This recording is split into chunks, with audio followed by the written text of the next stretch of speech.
Antimage and Isekai LitRPG Adventure, Ends of Magic Book 1, Audiobook by Kevin Chapter 7. The giant traders and Athen followed Vihala through the brush, questions boiling in his mind. Should I ask about the politics of Gemor first, to be sure I haven't traded one dystopia for another? Basic knowledge about Davrar. It would be really convenient if I could just tell them my situation and ask what advice they had. But it seems like a bad idea to trust them so far just yet. Let's hold off on that decision for now. What he really needed was treatment for his wounds. Nathan's body was sending some pretty strong signals of pain now that the fight was over, and his brawler's indifference was weakened. What remained of his left arm had started slowly leaking blood through the cauterization of the disintegration spell, and his right palm was burned from the close encounter with a fireball. Vihala interrupted Nathan from his introspection, looking back at him and swearing lightly as her eyes traced his injuries. "Hear me, but it seems like you could use a cure. Can I touch you for that?" She was still treating him like a skittish animal, but Nathan felt like a skittish animal, so that was fair. He nodded to her, and the dark woman approached, laying gentle hands on his right arm. His only arm. Minor curring, nothing happened. Nathan had thought that was likely, but said nothing. Vihala frowned at him, then changed the subject. "It'll be dark soon. We'll stay at the same camp for the night." She turned back to the game trail, increasing their pace through the wilderness. Nathan was impressed she could find clear trails in this difficult terrain. He would have quickly been left scrambling through bushes and up slopes. Nathan was also flummoxed by her comment about it getting dark soon. The sun was directly overhead and showed no signs of falling out of the sky. He didn't want to reveal any ignorance, so he examined his companions. Vihala was leading the group and had reclaimed the weapon she dropped to first approach Nathan. An engraved, unstrung bow made of several composited layers was strapped on her back, and two one-handed axes rested on her hips, both also engraved in flowing patterns. Artha, the buff elk centaur dude, was carrying a lot of gear on a harness across his elk parts. He also had a metal-capped staff strapped to his side that was nearly 8 feet long and looked like it could be used as a battering ram in a pinch. Emerald was behind Nathan, but he couldn't see much about them. Their helmet covered all of their head but the mouth.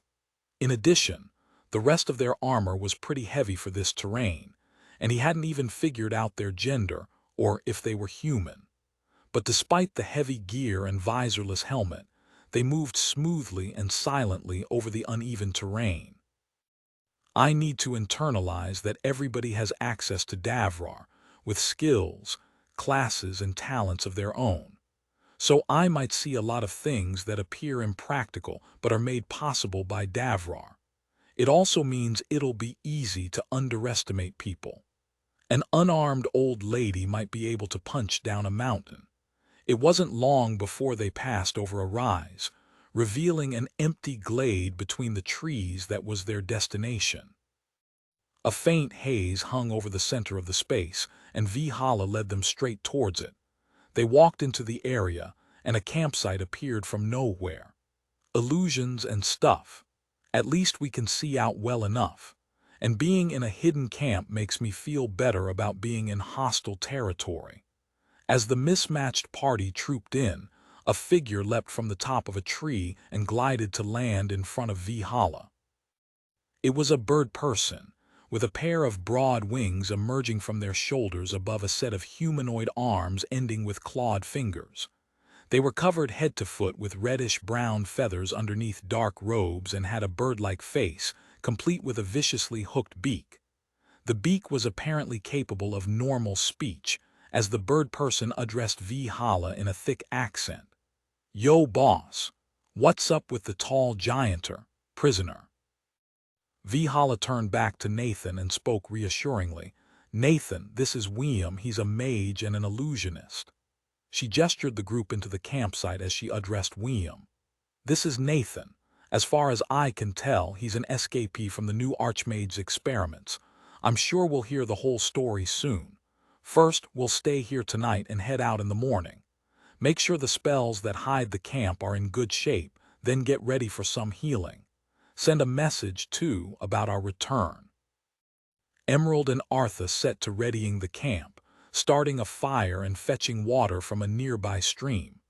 Meanwhile, Vihala gestured Nathan to a log, handing him some jerky, a water skin and a rough blanket before she stepped aside for a quiet conversation with William. "I know they're talking about me, but that's to be expected. Vihala's been good about not pressuring me so far, and this jerky is amazingly flavorful." As Nathan covered himself with the blanket and devoured the jerky, Vihala and William came back, asking if William could try healing him. Nathan acquiesced, but William's moderate curing had no effect other than slightly slowing the bleeding from Nathan's stump. Vihala looked frustrated.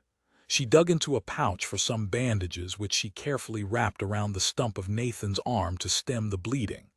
Then, she sat back on a log on the far side of the newly kindled fire. "Alrighty, I gotta ask you some questions. Y'all get your stinky feet over here. I don't think he'll want to say this twice." After the four adventurers had gathered, Vihala addressed Nathan again. "It's okay if you can't tell me everything, but we need to know how to help you. There's something weird going on with magic around you, and you escaped from an Archmage research tower. Anything you can tell us will help us help you." Nathan looked down at the remnants of the jerky and chewed them down as he thought. "What do I tell them? Vihala certainly made a better first impression than Tial, and they've fed me and tried to heal my injuries. I want somebody to trust in this crazy new world, but I haven't learned enough about them yet. I need to know more.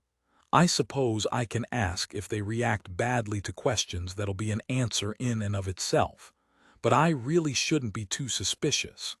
Nathan swallowed the last of his jerky, washing it down with a swig of water before answering a question with a question. "Vihala, you've been nothing but kind to me. I appreciate it, but please, can you describe to me what's going on between Gemor and Giant's Rest? And what is your part in it?" She looked at him with surprise. "Really been stuffing your ears, ain't ya? We're at war. Have been since Gemor was founded. They're a big damn empire, but they've never been able to take little old Gemor since we broke off. They raid us for slaves, send harassment armies, but it's been at least 50 years since they sent a conquering army.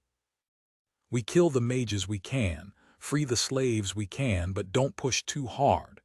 They could take us, but don't seem to want to pay the cost. And us, this motley band of adventurers." She looked fondly around the fire at her companions. "We call ourselves the Giant Traders.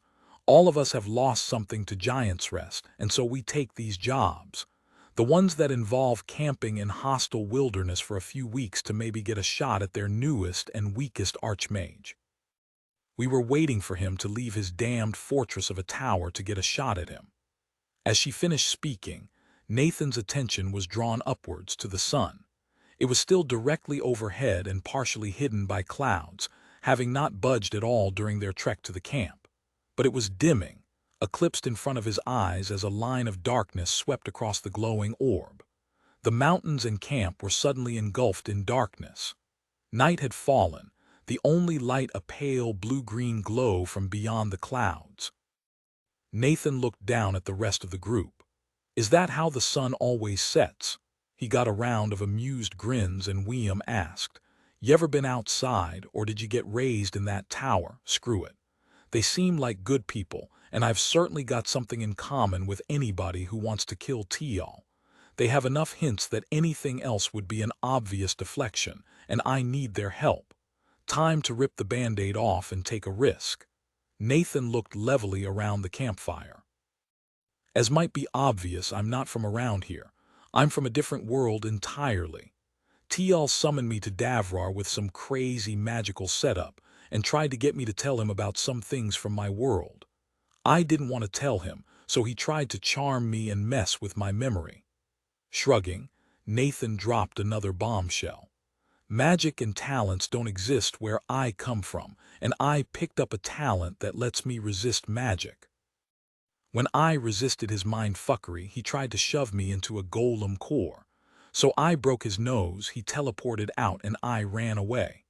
The faces around Nathan were expectant, waiting for a grand end to his tale.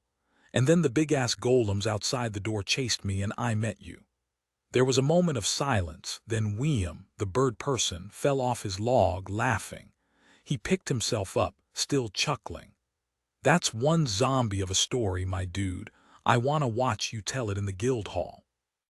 What the Archmage want you to tell him? Vihala glared at William, then she glanced at Nathan. Never mind that. How'd you lose the arm? Near miss on an acid spray. Vihala isn't pushing me for the secrets that Tial wanted. That's a good sign. He tagged me with a disintegrate right before I broke his nose. It's what pushed my magic resistance, talent up to max rank.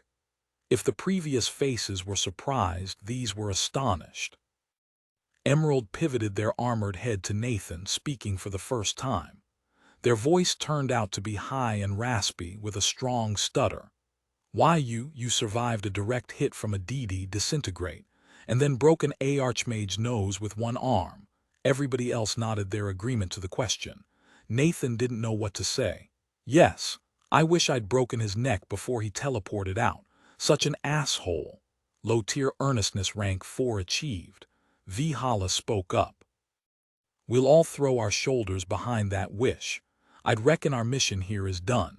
If you'd like, we'll take you back to Gemor and submit a report on the research the new Archmage was conducting and its failure. She smirked, indicating Nathan. Or at least that the research is out of Giant's Rest's vile fingers. That'll fulfill our contract nice and proper. She frowned at his arm. There's a few high-level healers who can heal your arm, but it'll be expensive. Especially if magic doesn't work right on you. You can't turn your talent off. Nathan shook his head, responding to her question. I'll come back with you to Gemor if there's a place for me there, hopefully with less slavery. Vihala gave him a nod. Gemor's home to a lot of exiles and outcasts. We'll help you find something if you want. William made a high-pitched noise, waving his arms around in protest. But the Archmage is gone. We could break into the tower and steal everything or ambush him when he comes back. This is a great opportunity to get rich and knock his head off. Vihala was already shaking her head. The Guardian Golems are still functioning perfectly, and we don't have the skills or tools to knock them off. And there's no way this Tial is coming back without reinforcements. We leave. That seemed to settle the issue, though William grumbled in a high-pitched caw. Arthur leaned forward and spoke softly, his deep voice resonating distractingly across the campfire. His big, leaf-green eyes fixed on Nathan. Magic resistance must be a talent of amazing potency. I've heard of the like, but those who attempt such a thing must give up all magic.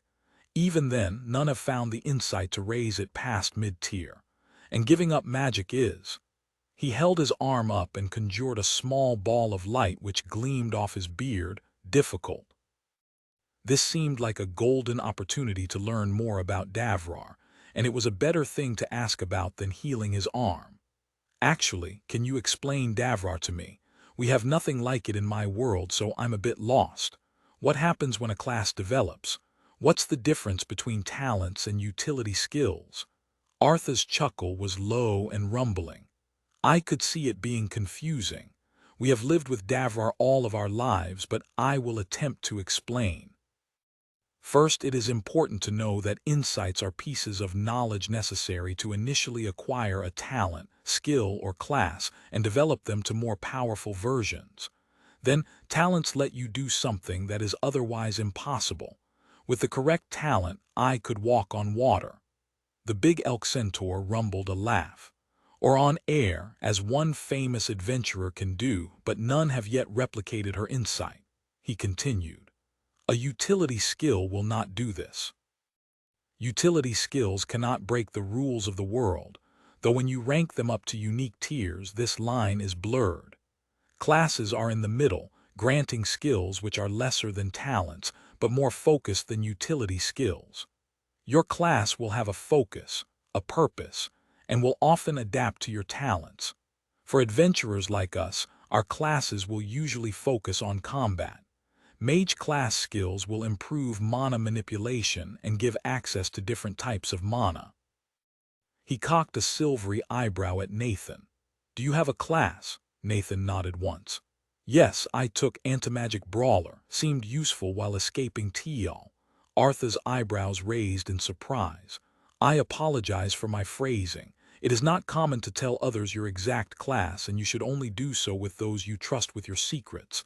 To balance these scales, I will tell you mine in return. I am a heavy-hoof charger.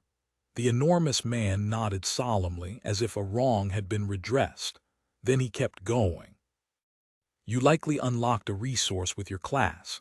As it is a brawler class, likely stamina. Nathan gave an affirmative gesture and Arthur gestured around the campfire, pointing to William, Emerald, and himself in turn. There are many resources, such as mana for mage classes, focus for precision classes, and stamina for classes like yours and mine that rely on brute strength. Many variations on those as well. Often class developments will change a resource, making it more powerful or more specialized. He held up the ball of light in his palm. All people have innate pools of these resources, and with some training can learn to utilize them even when not unlocked by a class. Thus, I can cast spells. The ball of light in his hand flared, then went out. But never as well as a mage class, and never beyond Tier 2 or maybe Tier 3 without dedicated training and a talent. And my mana pool will always be minuscule before that of a true mage. He sighed and closed his hand. Davrar is straightforward but with many hidden subtleties. Insight into the world and your own abilities will be rewarded. But above all, Davrar rewards risk and overcoming deadly challenges to kill deadly foes. At least for those whose classes focus on combat. A good plan for your talents and classes helps too. He shrugged in the firelight and looked to the rest of the group. Nathan seems of like purpose to ours. We should advise him on the basics of Davrar, as we would a calf. Vihala, I would ask you to speak of the utility skills. He nodded at the dark-skinned woman, yielding the floor. I'm not sure I like being called a calf, but this background on Davrar is exactly what I needed. I'm glad they're not taking advantage of my lack of knowledge to get me to swear a magical oath or something. The heavy-set dark woman appraised Nathan for a moment, pursing her lips and thinking over what she was about to say. There's a limit to how many utility skills you can get. It's not set in adamant, but after you've got 7 or 8 they get harder to pick up and most say 10 is the most. But I know somebody who swears they've got 13, so Davrar's ways are mysterious. She shrugged. You can get rid of most utility skills if you need to, but it's better to get the ones you want in the first place since it sucks to retrain and all of your insights count for nothing. They're mostly for utility. Pick up ones that make life easier. Emerald's got one for cooking and it's half the reason we bring them along. The last sentence was told with the air of an often repeated joke before Vihala gestured at Emerald. Emerald, class developments. Emerald shifted uneasily from where they were preparing a heavy pot, slicing apart a set of vegetables. C-classes develop at levels 27, 81, 243. What C-classes you get offered depends on your path and your talents and utility skills. W, when you develop a class, you get 3 new class skills and your old ones can change too. William broke in, interrupting Emerald's hesitant speech. But talents are the real cake, the core of any build. Everything depends off 'em, and they're where you gotta start. Mages all start with some kind of mana shaping, and a lot of other people pick it up for basic spells. The birdfolk mage gestured to Arthur demonstratively. Being able to cast basic spells like Cleanin', Curin', and Mendin' is pretty feckin' useful.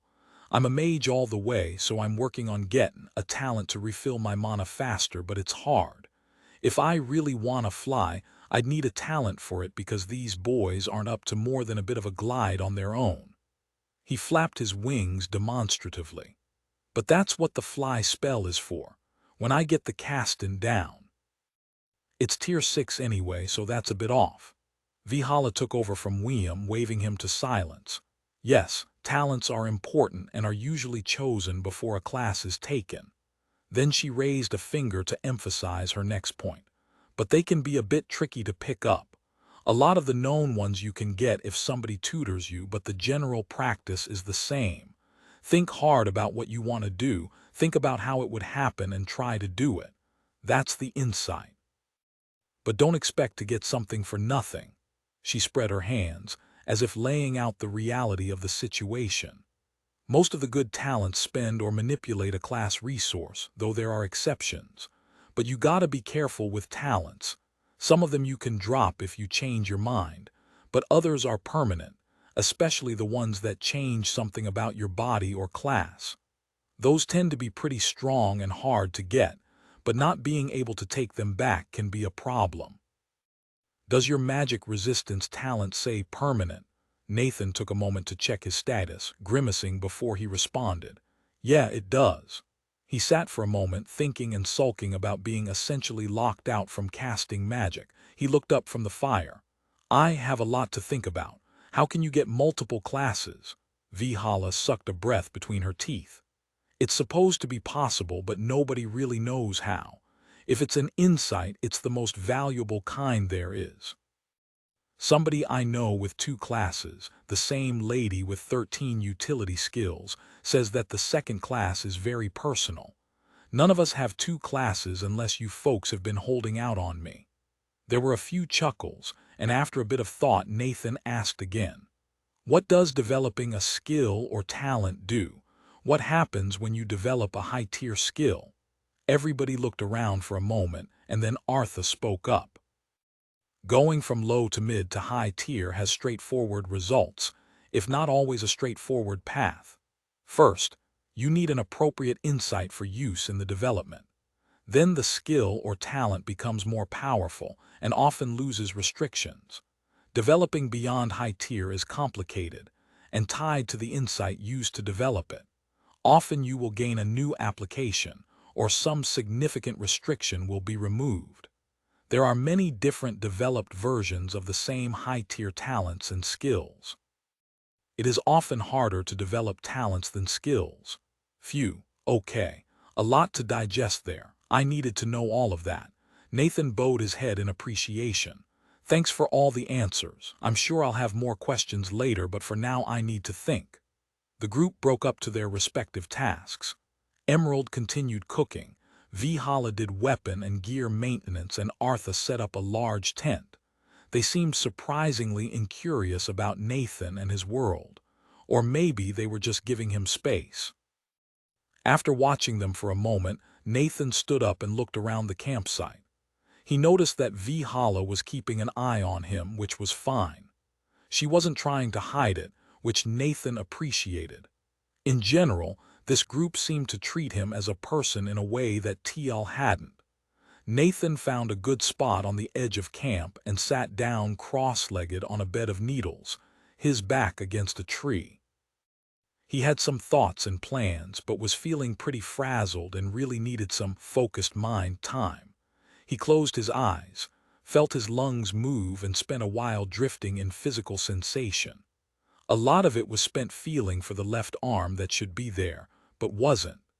By the end of his meditation, Nathan felt calmer and more centered. It's hard to get used to missing an arm if I know I can get it back, and I'm not going to be much of a brawler with only one arm. There is a way to restore the arm with healing magic, but I would need to earn or borrow money for it. And I would need to evolve the talent so that I can choose to be affected by some magic. Maybe I can figure out how to do that. I have no idea how that works. How to develop his rank 10 magic resistance definitely deserved some thought. Just because there was an obvious solution, changing magic resistance, to allow friendly magic to affect him, didn't mean it was the best solution. In large part, it depended on his goals here. Now that he was out of immediate danger, what were his priorities? Nathan was cold, so he walked back over to the campfire and sat, staring into the flames. What did he want here in this world? On Earth, he'd had it mostly figured out: contribute to scientific knowledge, do things nobody had ever done before, and be a small shoulder for the next generation to stand on.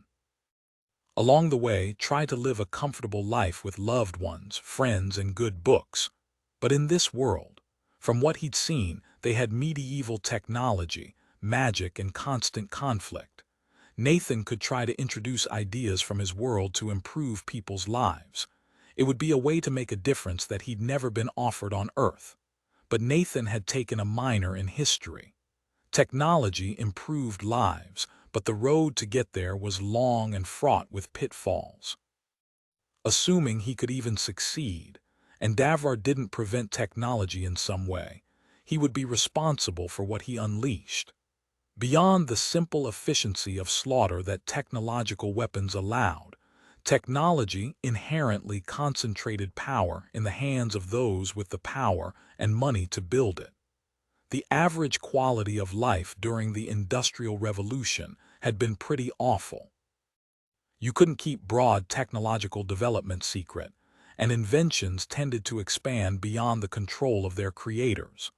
Before Nathan introduced anything, he'd want to trust the people he worked with, and he needed to ensure some level of information control, since who would be able to build steam engines and guns? Giant's Rest, the big empire proficient in magic, or Gemor, which sounded like a scrappy kingdom of adventurers and runaway slaves. Nathan had made gunpowder in college for fun. It wasn't easy, even with the ability to order pure sulfur and potassium nitrate off the internet. And if Nathan did try to introduce technology to Gemor, that seemed like a great way to get assassinated.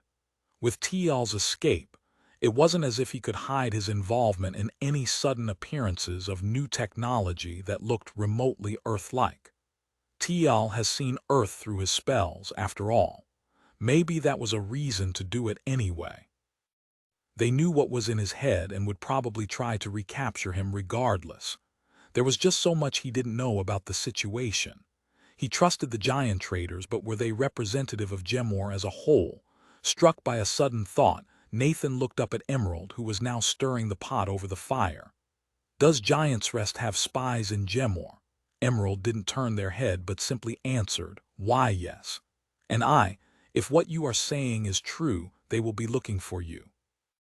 Archmages are downright draconic about what they think is theirs, and they hate to be reminded their magic has limits.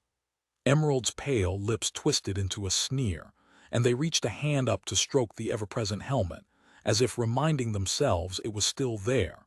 It all came back to Giant's Rest and the Ascendant Academy. Tial had damned them in Nathan's eyes with his words and actions. Nothing the giant traders had said did anything to contradict that opinion. They would come after Nathan again and probably co-opt any technology he tried to introduce. Nathan would need to fight them. It appealed to him on a primal level, an outlet for the simmering anger that Tial's words and actions had provoked.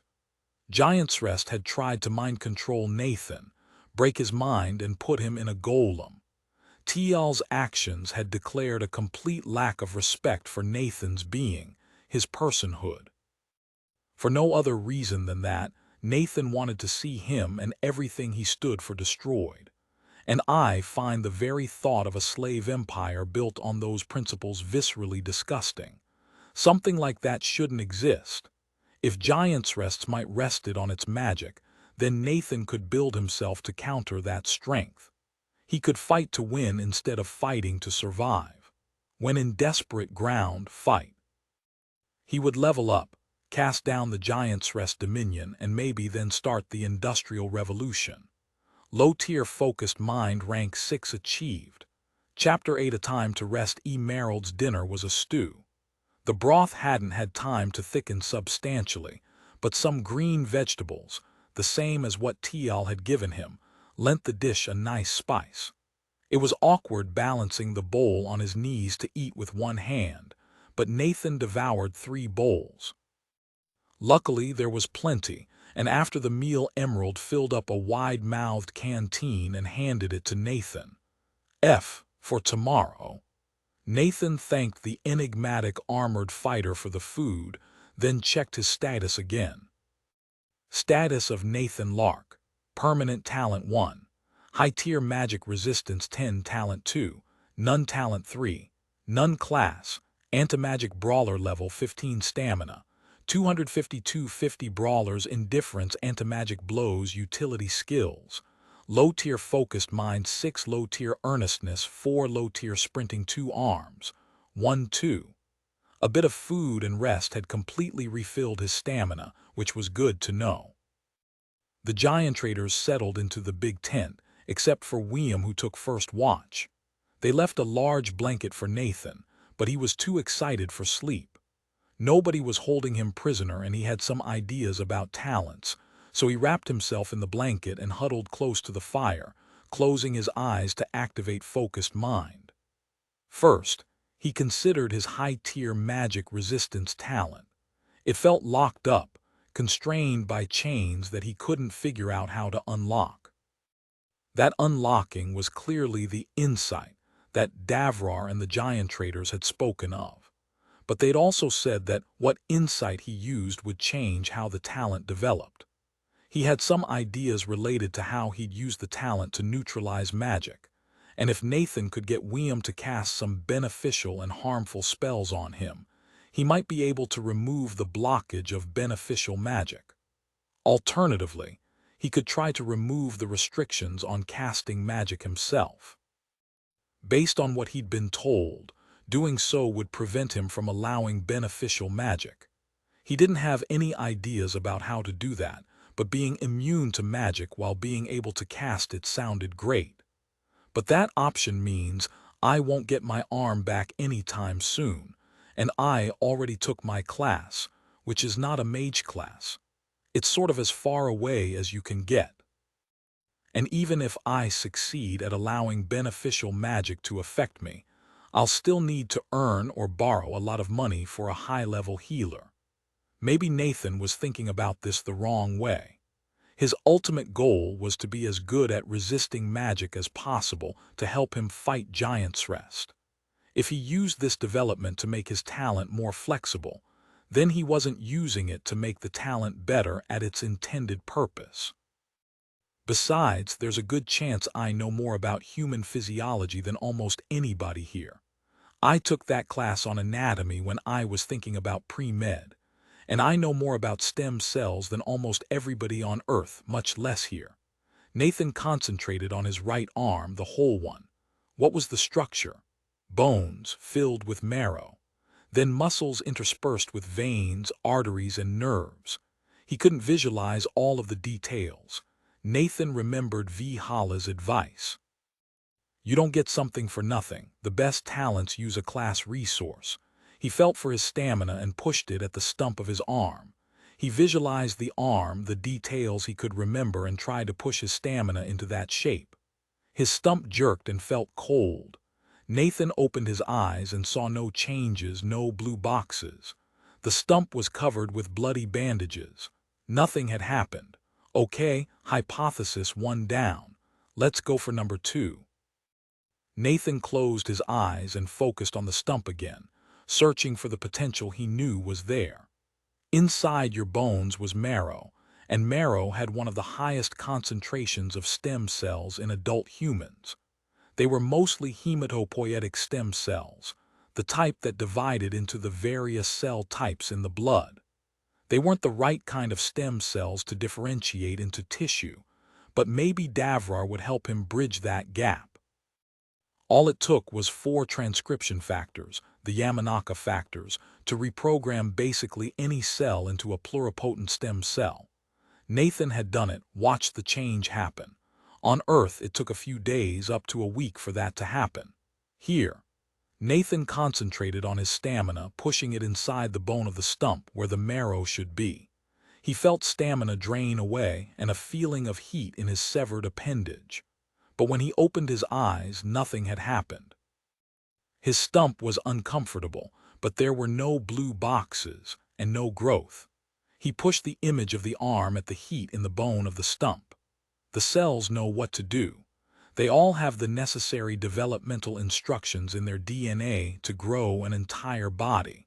If they're prompted correctly, they can reprogram back to pluripotency, then differentiate into any cell in the body. Normally, that requires such a specific environment it's impossible. But with Davrar and the bodily magic of stamina, it might be possible. I just need stamina to enhance my body in this one very specific way. At that thought, the bandage fell off his stump. Nathan could feel flesh growing.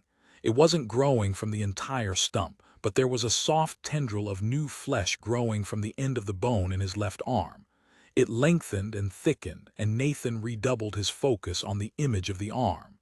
This is the gross structure. The cells know the details. It was an indescribable sensation and not at all pleasant, like peeling off a scab and touching raw flesh below, but far more widespread. The new growth extended, but only about a third of the distance to his elbow. Nathan tried not to think about how he was creating mass from nothing but stamina, or how impossible it was for cells to double that quickly. As he banished the wayward thought, the growth stopped. He tried to push it farther and nothing happened. He opened his eyes, exhausted from the brief effort. Low-tier focused mind rank 7 achieved. Stamina, 0250 yeah. That would do it. Pending talent, mid-tier regeneration. You have recovered from a permanent injury using stamina to fuel regrowth of undamaged flesh.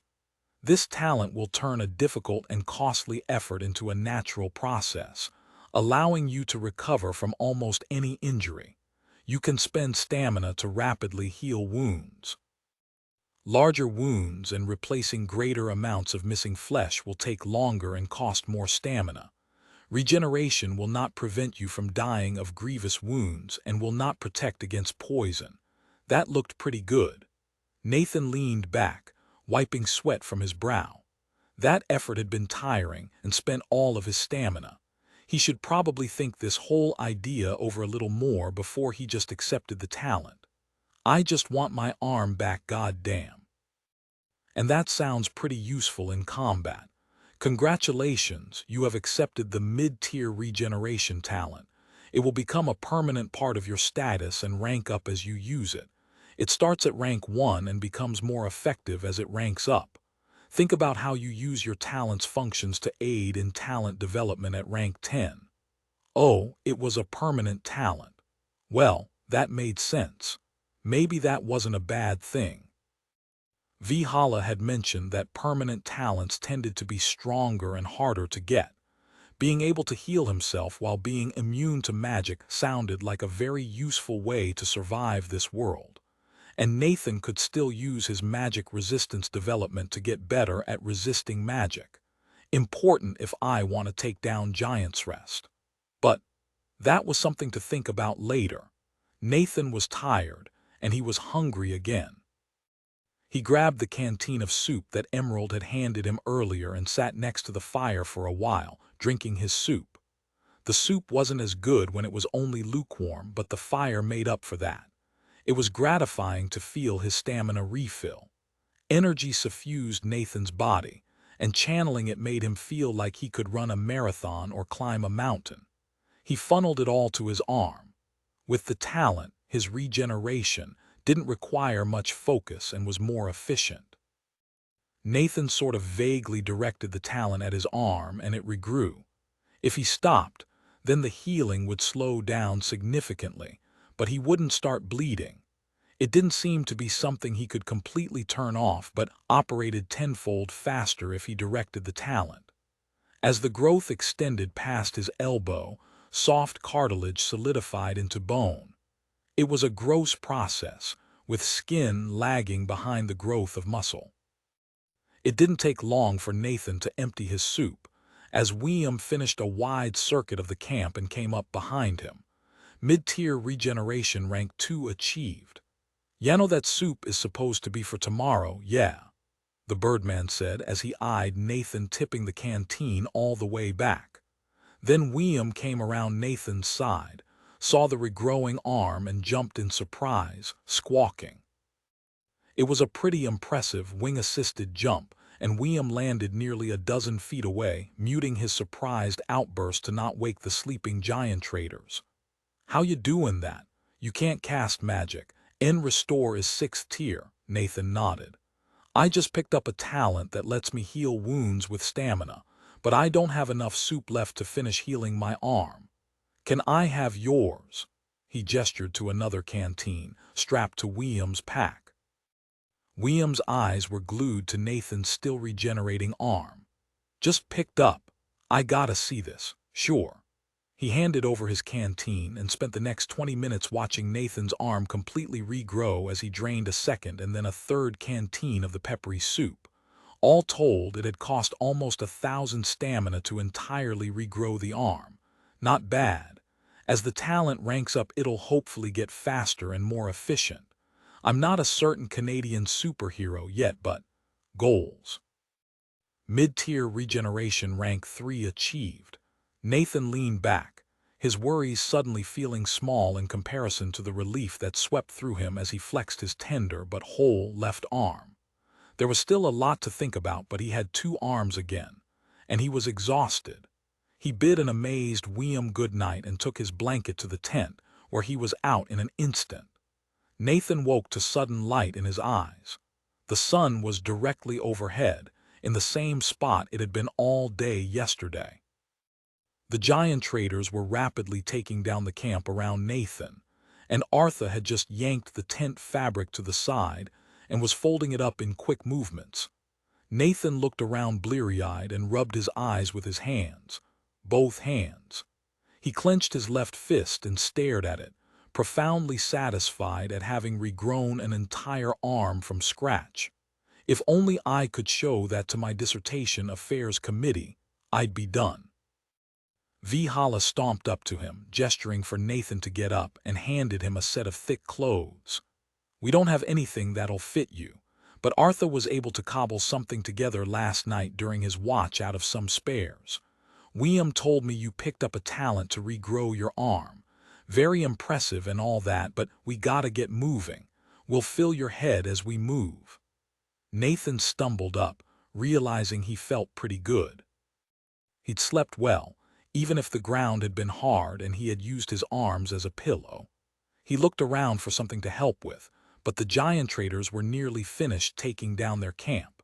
Nathan retreated behind an especially short pine and changed out of his burnt gray robe into the mostly brown clothes that Vihala had given him. They were made of mismatched thick fabric, homespun and sturdy. He kept the giant's rest underwear, though. They were much softer than any of the new clothes he'd been given. When he came out, everybody was packed and ready. Most of the gear had been packed into a series of large cloth panniers that hung over Arthur's elk half, though they didn't look big enough to hold everything. The others clearly had gear, but it looked more like supplies for the day, not to mention weapons. It was surreal to Nathan to see 4 people armed to the teeth like that. William had at least 6 daggers strapped in various places and an enormous crossbow slung across his back. They'd been waiting for him, and Nathan rushed to join them. "Sorry for holding you up." After William cast a spell to erase the remnants of the camp, they started off into the woods, following Vihala. They moved at a fast walk, and Nathan could barely keep up without spending stamina. William sidled up next to him. "Don't you worry about when you opened your eyes you got up with the sun, and we figured ya could use a rest after all the arm regrowing. That's incredible as it goes. How'd you do that?" Nathan noticed that everybody was listening attentively and started to explain. He did his best to describe how he channeled his stamina to cause his arm to regrow. When Nathan mentioned focusing on stem cells that could regrow into other types of cells, William bounced on his claws like a kid who wanted to ask a question. Nathan looked at him inquisitively. He tilted his head in a very bird-like fashion. "It's real odd hearing you talk about things we've never heard of. But basically, you know things about your body, how it's put together, and that lets you make a good talent." Nathan shrugged. "I think so. I spent many years understanding how these specific cells work and was taught how my body was put together a long time ago. but a lot of that knowledge wasn't directly applicable to what I did last night. Arthur butted in, stepping closer. These are insights you have. They are valuable, and you should not give them away freely. And they would not be of much use to us, for we all have our own talents and classes. Arthur glared at William. Our only use for such things would be to trade them away, and likely do a bad job at it, devaluing what Nathan has. Sharing a degraded insight is no favor to any. Oh, they use insights to gain and develop specific talents as a sort of meta-currency. If I were to guess from what Arthur said, it applies to how to get classes and utility skills too. What do you use as normal currency? Nathan asked. To buy food and such. William seemed apologetic over his probing about Nathan's insights, so he explained Gemor's coinage system. They used a standard system of copper, silver, and gold coins of increasing value.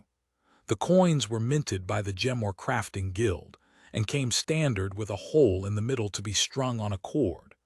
The cord was either looped around the belt or the neck, depending on how much money one had and how worried one was about pickpockets. William was describing how some standard magical items were sometimes used as larger units of currency when he froze, then turned and spoke to Vihala with urgency. Message for us. Slaving raid 3 days ago, hit Pilriden and took all the villagers. Weren't headed our way, so nobody thought to tell us, but they'd laid a false trail and are headed straight to Housemint. And the Giants' Rest garrison there. Vihala's face was tight, clearly thinking through options. She spoke quietly. That puts us right near their path. How many? William shook his head sadly. Big raid. Message says 3 enslavement mages, about 20 slave soldiers and 2 slave masters. Too much for us.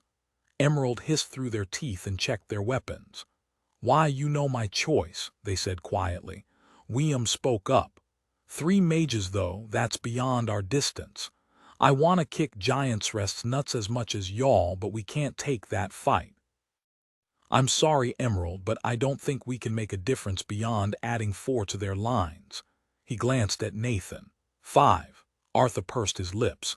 It is a risk, to be sure, but would you wish that people would try to save you if you were in their bindings at this moment? And I think we have another asset, Nathan.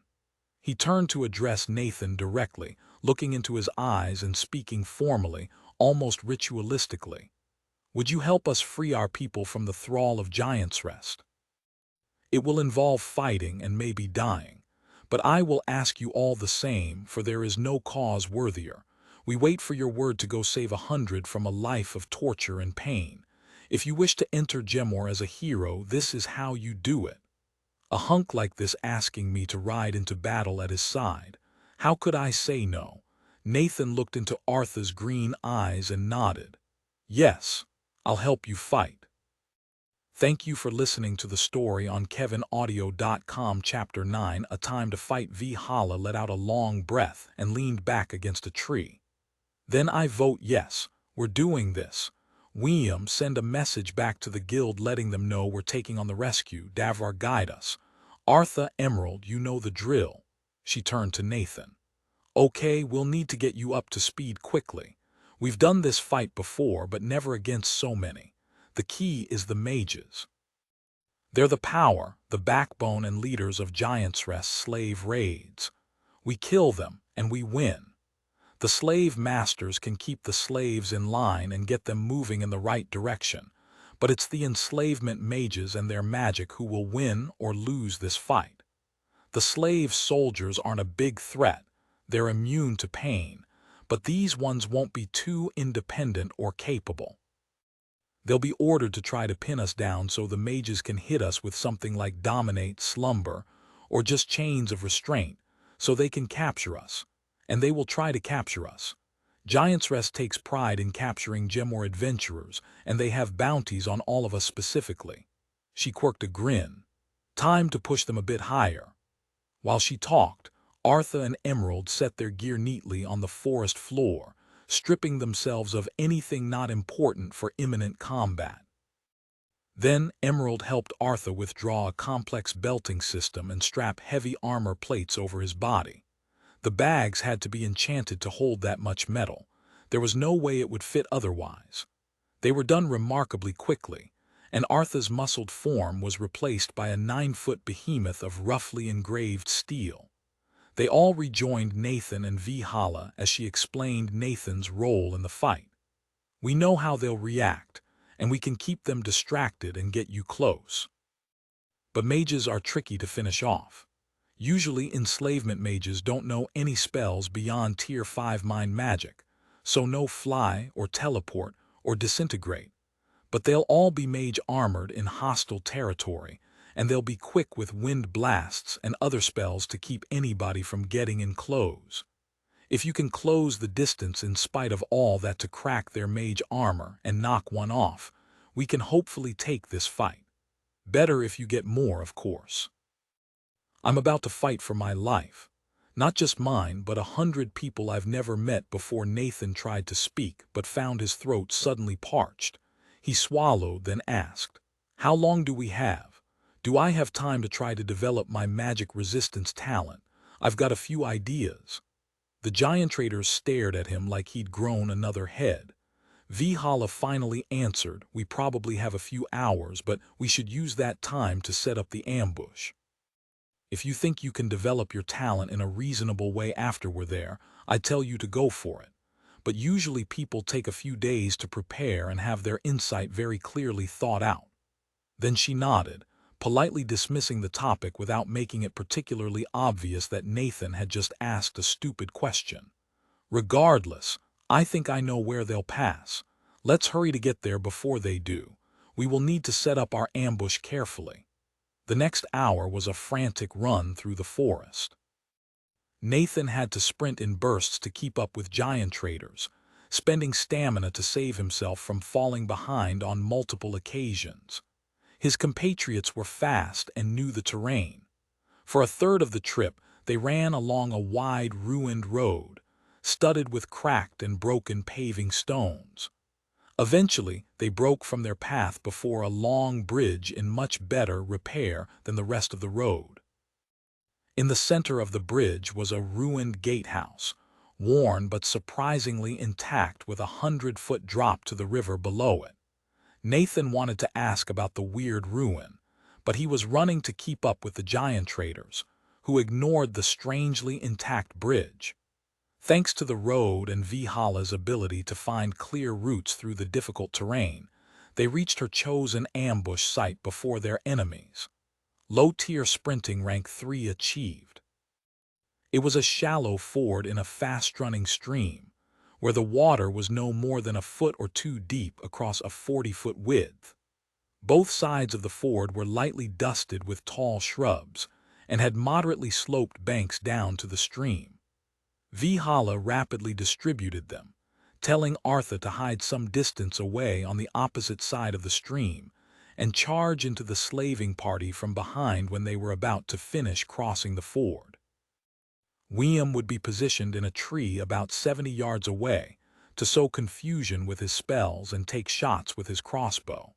Meanwhile, Vihala was hidden in the trees on the side of the ford that Giant's Rest would be crossing towards. Emerald and Nathan were placed in the bushes to either side of the ford on the same side as Vihala, to spring out when the soldiers were drawn away and target the mages. Before they dispersed to their positions, everybody got together in a quick huddle. Vihala spoke softly. "These scum owe us a debt of blood and life and death. Today we collect some of that debt. We stand against their evil so there will be fewer like us. Death to the giant." The others all echoed her softly. "Death to the giant." The group broke up. Artha put his armored hand on Nathan's shoulder and Nathan felt his heart thudding in his ears. Artha's voice was deeper and rougher than it had been before. "I will gift you insight. In this battle, feel your burning rage against your foes. Stoke it and feed your stamina into the flame as fuel. It will make you stronger and should unlock some new classes. Fight well, my friend." He trotted off across the stream. William gestured Nathan into his chosen bush and cast Hunting Blind on it, warning him to move as little as possible to avoid disrupting the spell. He repeated the process for Emerald in a bush nearly 20 yards away, then scampered off to climb his tree. It was time to wait. Nathan took another drink of soup to top off his stamina, before closing his eyes to clear his mind. He tried to think about his magic resistance. He needed to develop it for this fight. They were about to go up against mages who specialized in slavery. They'd be good at all of that mind-fuckery magic that terrified him so much. His magic resistance needed to be stronger so he didn't die or end up a mind slave. Suddenly Nathan found himself breathing faster, a sudden twisting in his gut and terror in his heart. What am I doing here? There are 25 people who are going to try to kill me and only 5 of us. This is insane. Why am I here? Somebody hot asks me to fight and now I'm willing to dive into the middle of battle. The elk half is a deal breaker anyway and now he's manipulating me into fighting for him. I can't kill somebody I've just met. No, he was committed. Nathan stilled his mind, dissolving the thoughts of killing and death. He breathed slowly, listening to the sounds of the stream. After a little while, he revisited the thought of killing. These people were evil in a way that Nathan had never thought he'd meet back on Earth. You heard about rapists, traffickers, and slavers, but you never thought you'd meet one and know them for what they were. But if you believed in free will, in autonomy, then you had to oppose those people when you knew them. Time to put your money where your mouth is. Or rather, your fist where their mouth is. Nathan heard the sound of many people stumbling through the forest beyond the stream, and his jaw set with determination. His entire body trembled with anger. These scum took people, denied all of their desires, their dreams, and any hope of choosing their own life. The slavers wanted, so they took. In so taking, they declared their disregard for concepts like natural rights and voided their own personhood. Nathan wasn't killing people, he was killing slavers. Low-tier focused mind rank 8 achieved. The right phrase for this is retributive justice. Nathan felt strength flow through his limbs as he started to feed stamina to his anger. He wasn't moving yet, and he felt his stamina tick down as he watched the slaving party begin fording the stream. The rage felt good. He felt strong enough to rip a man in half, but he waited for the plan. The slaving party was centered around 6 lines of slaves, each with about 20 people bound together with metal chains. Leading the slaves were 10 or so armored soldiers, marching in perfect sync with large square shields and spears. At the very back were 10 more soldiers walking in step, guarding 5 unique individuals. 3 of them were obviously mages, wearing robes like what Tial had worn, but in green instead of orange. The other 2 were the slave masters, wearing an assortment of brightly colored clothes. They yelled and brandished whips at the slowly moving mass of captives. As the leading soldiers started to climb the bank on Nathan's side of the stream, Arthur appeared over the crest behind the slaving party with a bone-chilling roar.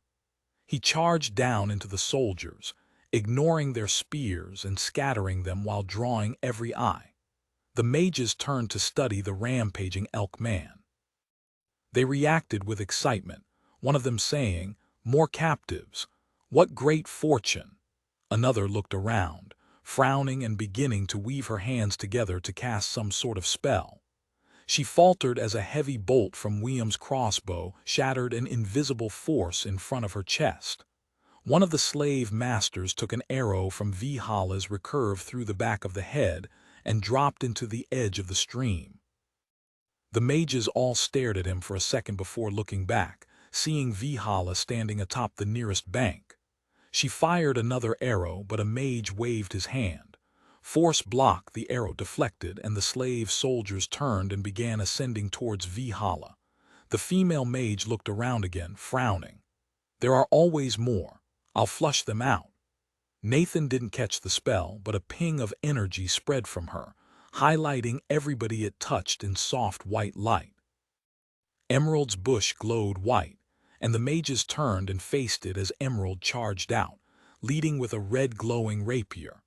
Paralysis, binding web slick stone, Hidden patterns on Emerald's helmet lit up, and they ignored the first spell but had to frantically dodge and swipe with the rapier to avoid the sticky strands of web that lashed out. Then, the ground under Emerald turned slick for a moment, until a conjured rain of dirt from William covered up the patch. One of the mages cried out. "That's Archmage Denar's escaped slave. He's promised private tutoring to the ones who capture him." Emerald's snarl was audible over the clashing of metal.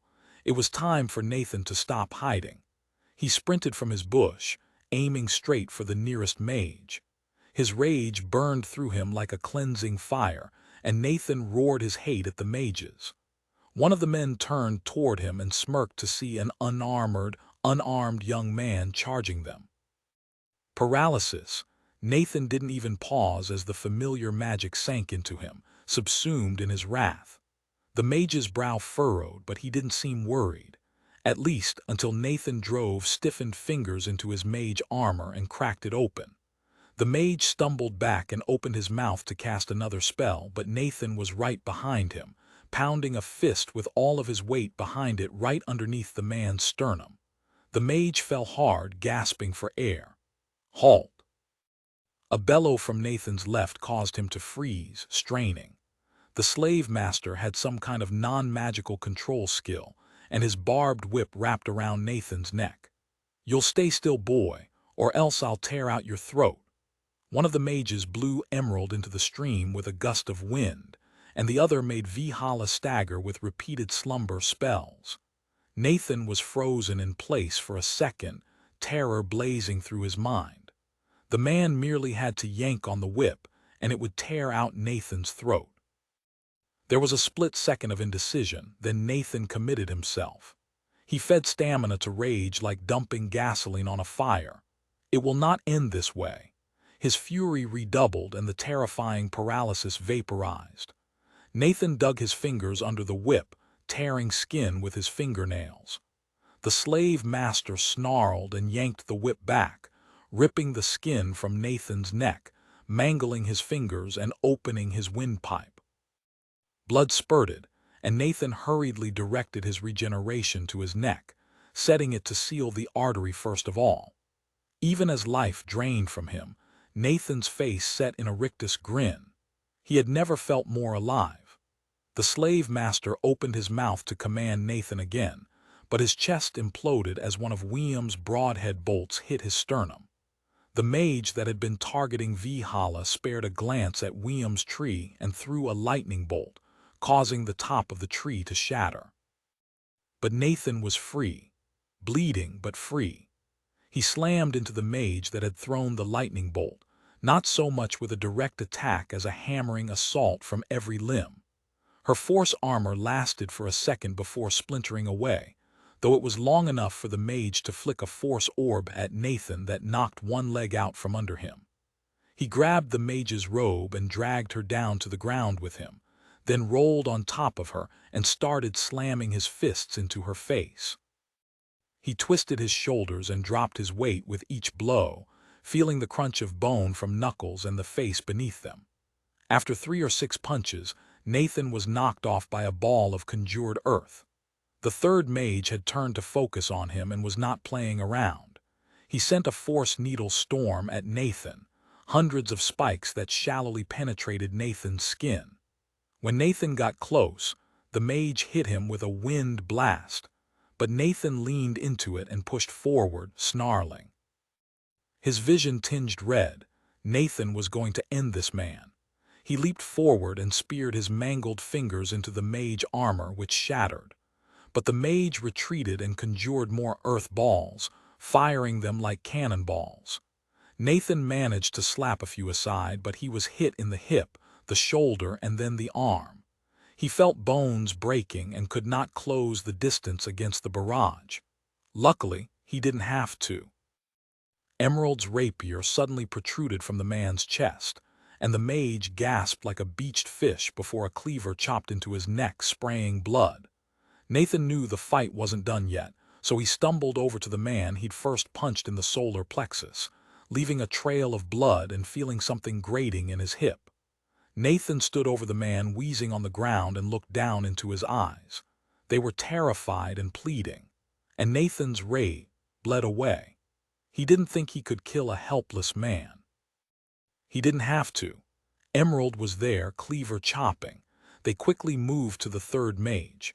Nathan didn't know if she was alive with her face pulped like that, but she definitely wasn't after Emerald stuck their rapier through an eye socket and stirred. Nathan's victorious thrill turned to nausea, and he fell to his knees and threw up. Bloody bile came out, and Nathan's neck stung in a new way. Right. Torn windpipe.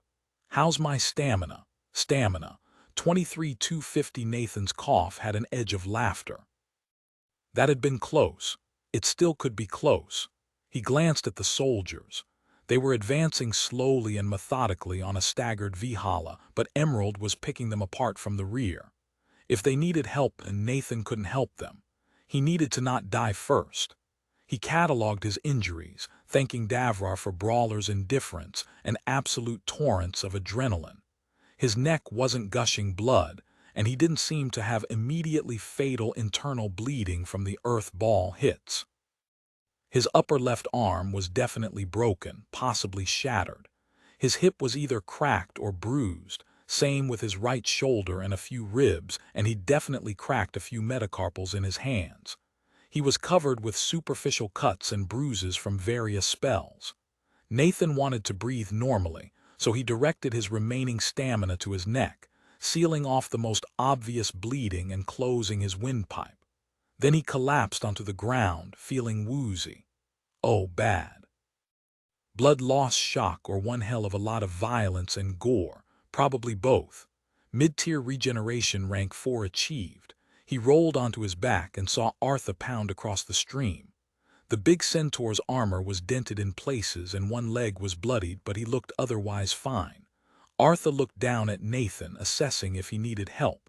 Nathan gave him a jaunty little wave from the ground. Artha charged off, probably to handle stuff. Nathan just wanted to lie there. He wasn't dying. He was pretty sure he wasn't dying, but he felt more exhausted than he'd ever been in his life. A few moments or minutes later, Valhalla appeared over him, said something, and offered him a hand up. Grudgingly, Nathan took the hand, wincing at the dull pain.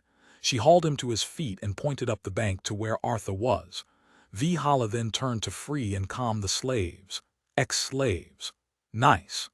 Nathan looked up the bank of the stream and started slowly trudging up it. Blue boxes appeared in front of him as he walked. You have leveled up to level 23. Congratulations, you have defeated multiple deadly foes many levels above you. Low-tier sprinting rank 4 achieved. Huh. An hour of sprinting through difficult terrain had leveled that skill once, and 30 seconds of frantic running around in combat had leveled it once. Using a skill in a life or death situation probably caused it to level faster. Neat. And his stamina seemed to go up by 10 per level, plus a base of 100. It was probably similar for other resources.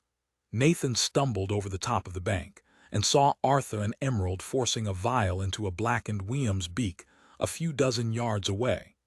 Nathan staggered closer to see if the irreverent bird mage was still alive, and if there was anything he could do to help. Emerald looked up and held up a hand for him to halt, then tossed him a bag of jerky and a water skin. Nathan looked dumbly at the items where they'd landed next to his feet, then crumpled down and devoured the jerky. He hadn't been hungry at all, but as soon as he saw the food it felt like a bottomless pit opened up inside him. Nathan spent a few more minutes resting on the ground, just staring up at the sky. He finished the bag of jerky and continued regenerating his wounds, focusing on the broken bones first.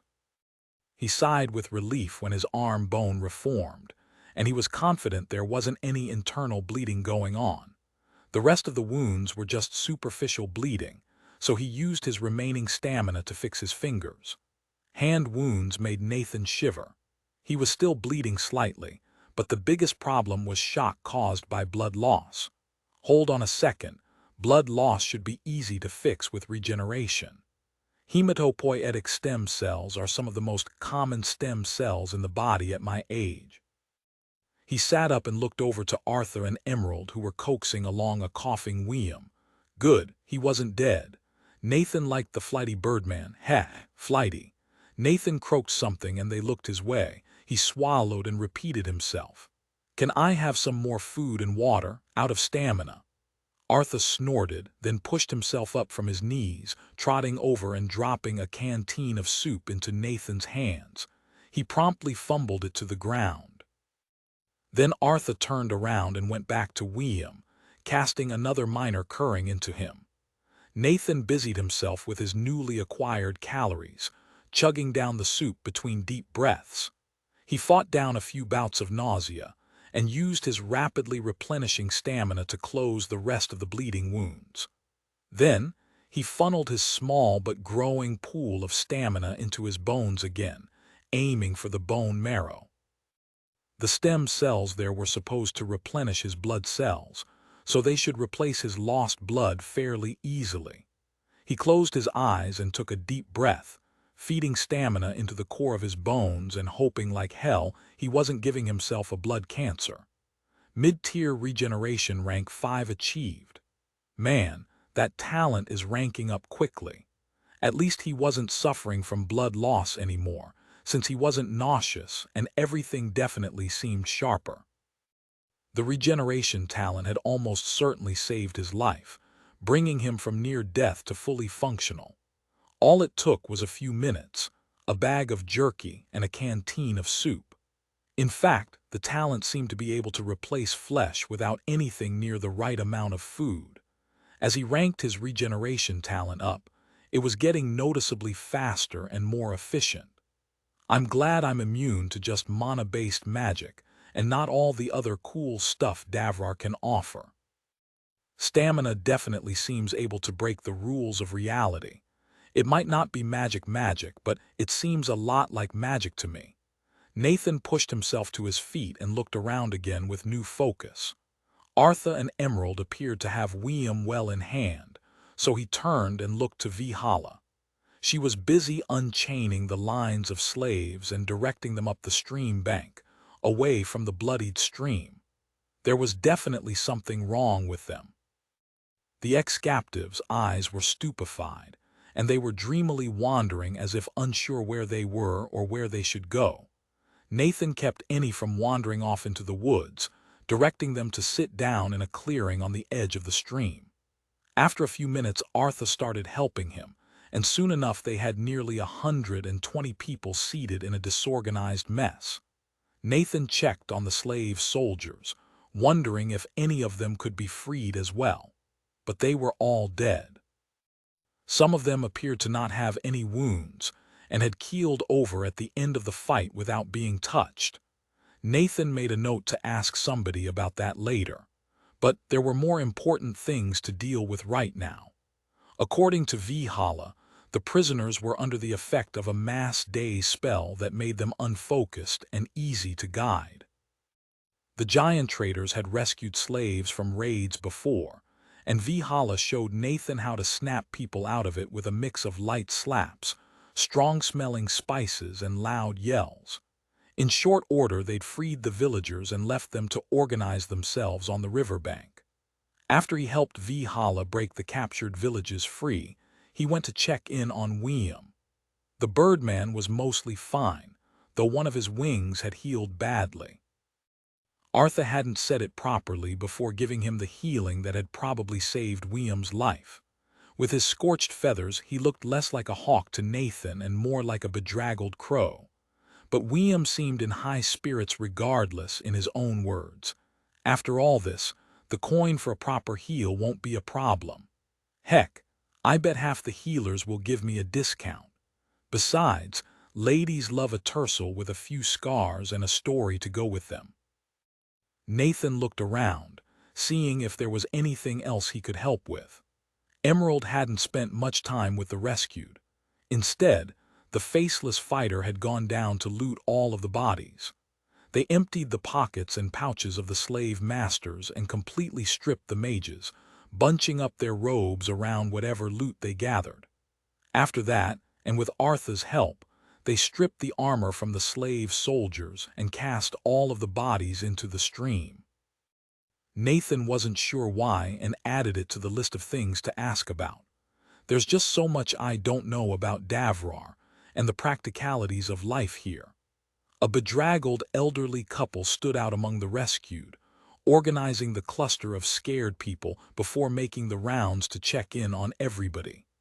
They introduced themselves to Nathan as Sara and Dwo, and were apparently the leaders of Pilriden, the hamlet which had been attacked. They effusively thanked Nathan for helping to rescue them, and subtly inquired if he could spare any healing or beneficial skills for people who were tired or hurt. They were still nice when they found that Nathan couldn't help, but moved on quickly to organize the rest of the farmers. Eventually, they were ready to move out. Vihala told Nathan that there was a group coming with supplies and extra protection, but they'd be best served by heading back to meet them as soon as possible. Without much preamble, they started back towards Gemor. Chapter 10, Davrar revealed he giant traders hadn't had much to say to Nathan with so many shell-shocked captives to take care of. That was honestly fine with Nathan. He was feeling a little shell-shocked himself. The violence had been so explosive, and he'd been a part of it, rampaging through the mages like a bull in a china shop. They'd been experienced fighters, but Nathan had resisted their best shots, and that had been enough. Emerald approached Nathan as he ruminated. The ex-slaves gave the slim armored fighter a wide berth, and Nathan understood why. They'd been a vicious presence on the battlefield and shown no qualms about dealing with the dead afterwards. But Emerald had saved Nathan's life at least once, and from what he'd heard during the battle, they had good reason to hate slavers. Thanks. Why, you did a lot better than I did. And sorry, I took your K-kills. Emerald's stutter seemed worse than usual, and Nathan could tell they weren't comfortable with the number of stares coming their way. Nathan relaxed. No, it's okay. You saved my ass from the last guy, and I've never killed anybody before. And thanks to you, I still haven't. I don't view that as a problem. Even if they were slavers, I can't help but be grateful I didn't have to look into anybody's eyes before I killed them. Is stealing somebody's kills a problem? Emerald tilted their head. A kill levels you more. And that last mage was over L level 81. I leveled a L lot from that. You could have leveled more if you had K-killed him. Nathan paused for a moment. That sounded a lot more like a game mechanic than something he was comfortable with, especially when it incentivized murder. But then he shrugged. It was another useful data point on Davrar and something to keep in mind for the future. Nathan worried about what it meant for society on Davrar if you got extra levels for killing people. He eventually responded to Emerald. I leveled plenty, don't worry about it. I'm glad nobody was seriously hurt except William. That seems miraculous given what we went up against. Also, I wanted to ask earlier, but why did the slave soldiers all die? Can they not be freed? No. They die if they think they're about to be captured. It's possible to dispel, but hard to do in a fight. You learn to deal, they're already dead. And I'm glad you're okay. That talent is good. That made sense and made Nathan curl his lip. Why did Giant's Rest do that? Spite, preventing any captured soldiers from turning on them, most likely. Looking at Emerald, Nathan realized they probably had a point. Then he realized something else that had been bugging him. Why didn't they have any golems? They seemed like they would make excellent soldiers. Emerald shook their head. Not good in chaotic situations. Also expensive and get lost easily in rough terrain, too easy to T-trick. Better as G-guards with simple instruction, or shock T-troops with a construct M-mage. Slave soldiers still think. Nathan swallowed. The thought that the slave soldiers were conscious disturbed him. There'd been more death than he'd ever experienced, and he wasn't done processing it yet. It still felt unreal. Emerald seemed done talking, so Nathan thanked them and walked on, reflecting. How do I feel about the giant traders? A bit shocked at the amount of violence they demonstrated, but I was an active participant. Do I want to do that again? If I want to take on Giant's Rest, I'll need to get used to it. Now that I've had one near-death experience, I'm not sure I want to actively pursue more. Regardless, there's a mountain of things I need to learn about this world before I make any final decisions. The rest of the day was spent journeying back towards Gemor.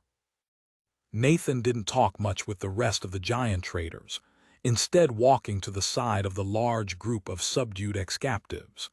He tried to distract himself from dwelling on the violence by making a list of utility skills he wanted. He had 3 so far, and they all seemed useful. Focused Mind had been immeasurably useful in helping Nathan deal with the unexpected, and it helped him more easily gain new skills and talents. A multiplier on top of whatever blessing Davrar had given him for being disadvantaged sounded like a good thing. Sprinting was also pretty useful. Being able to move fast was great for a lot of reasons. Sure, being able to fly would be better, but that likely wasn't on the table. Unless his last talent slot could make that happen. Nathan shook his head. William had mentioned that he could get a flying talent because he had wings, but it probably wasn't that simple for Nathan. Unless he could make a shape-shifting talent. Nathan shuddered a bit this time. He hated body horror. Earnestness was a little bit confusing. It seemed like a great skill for a lot of reasons. Useful for certain kinds of lying, useful for being serious. It didn't directly help him fight people, but it helped avoid fights and improve social situations. Maybe Nathan could scope out other socially oriented skills and try to pick up something worthwhile. So, what other utility skills would be useful? A few things jumped out to Nathan, something for memory, or something to give him local knowledge. He had no idea if either were possible, but he had some ideas for the memory skill. A utility skill to help him remember things from Earth seemed like a great idea, but it maybe wasn't the most pressing issue. A skill that helped him know more about the world might prevent him from accidentally offering somebody a deadly insult. What else would be useful? Utility skills couldn't help him do things he couldn't do otherwise, so what did he wish he was better at?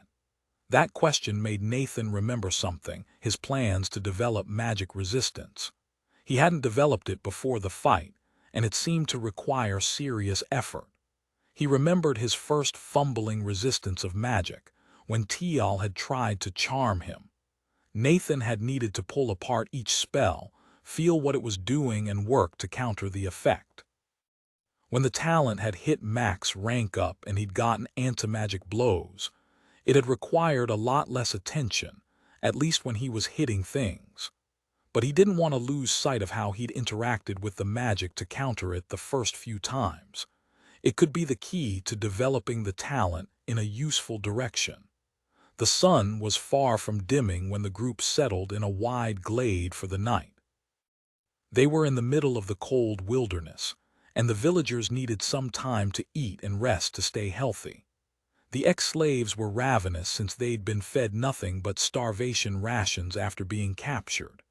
They would probably eat through most of the food, both the giant trader's stockpile and that acquired from the slavers. According to Vihala, the backup squad was going to travel through the night and should arrive sometime mid-morning. Nathan staked out a spot near William, who had propped himself up against a tree.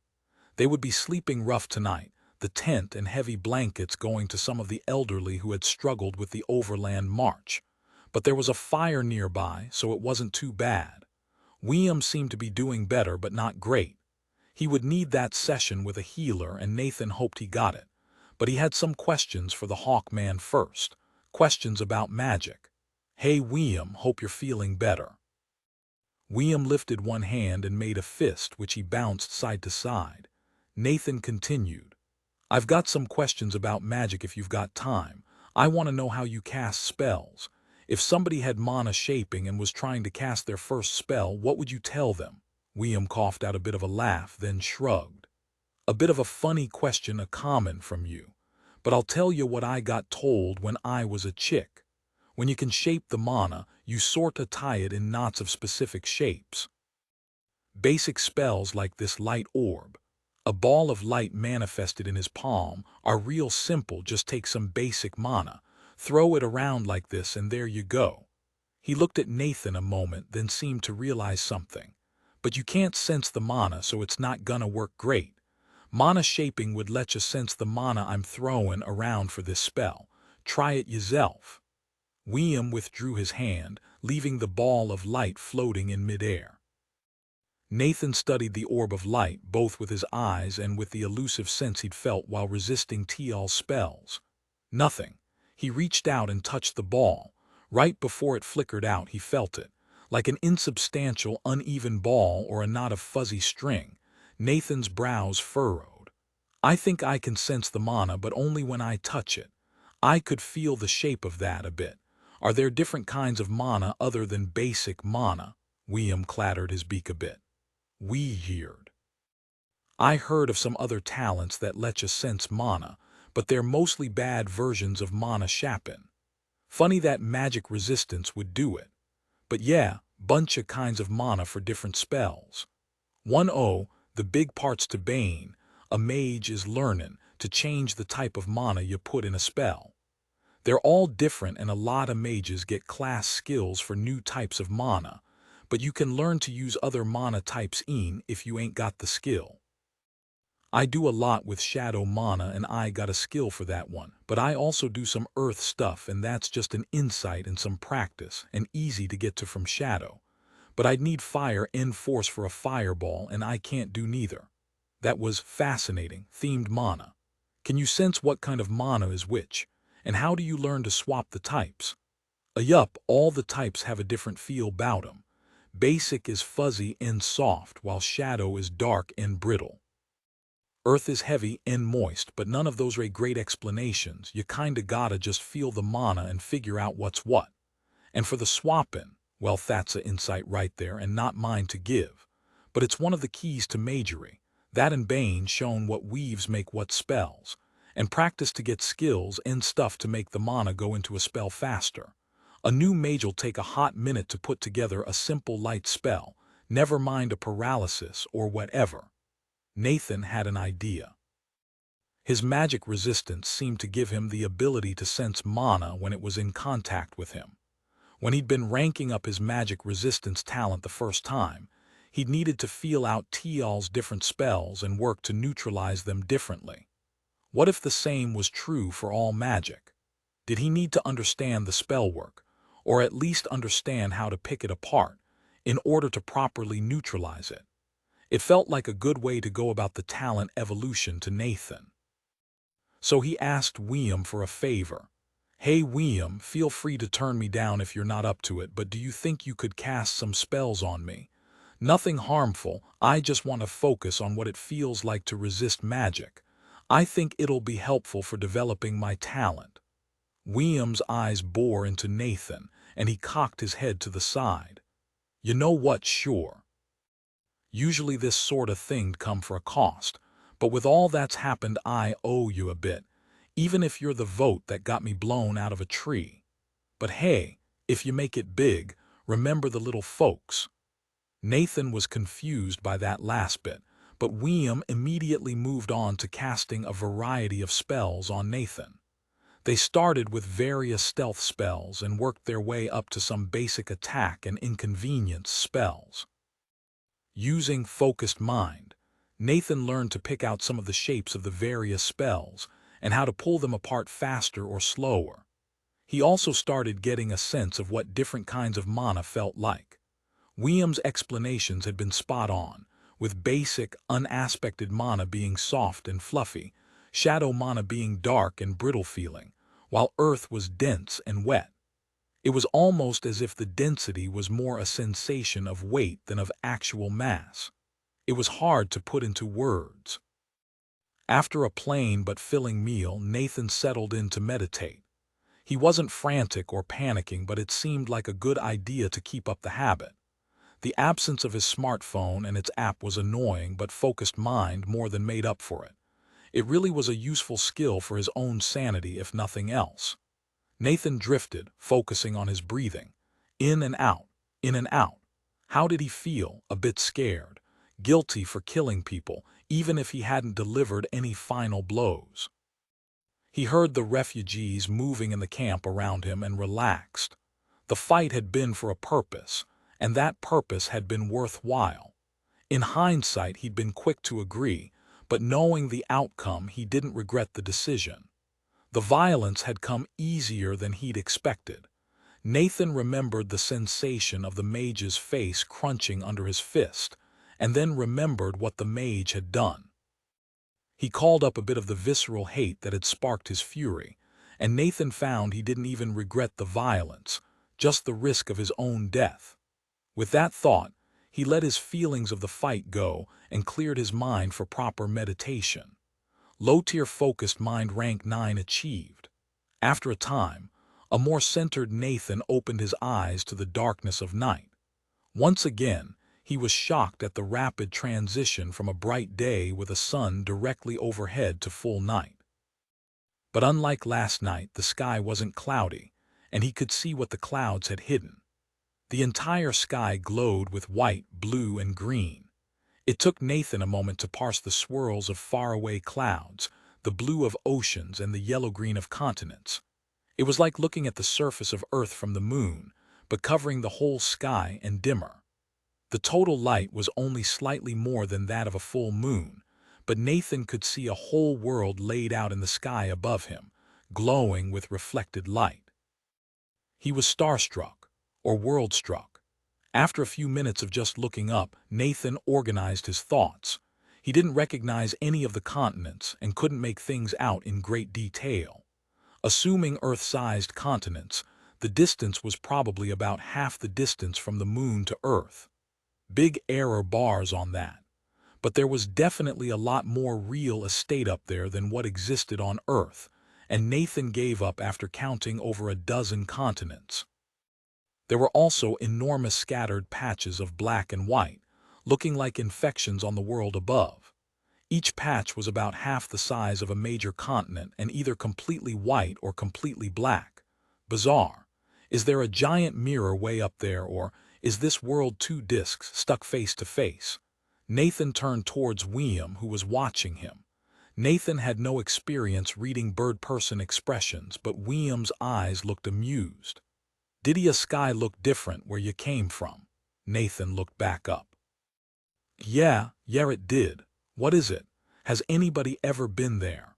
William poked at the fire as he responded. It's all Davrar. We got some tales about people who make it to the other side see home. It's a thing in some of our stories. If you see home like that above your head, it usually means you ain't never going back. All sorts of ways to get over there in those stories.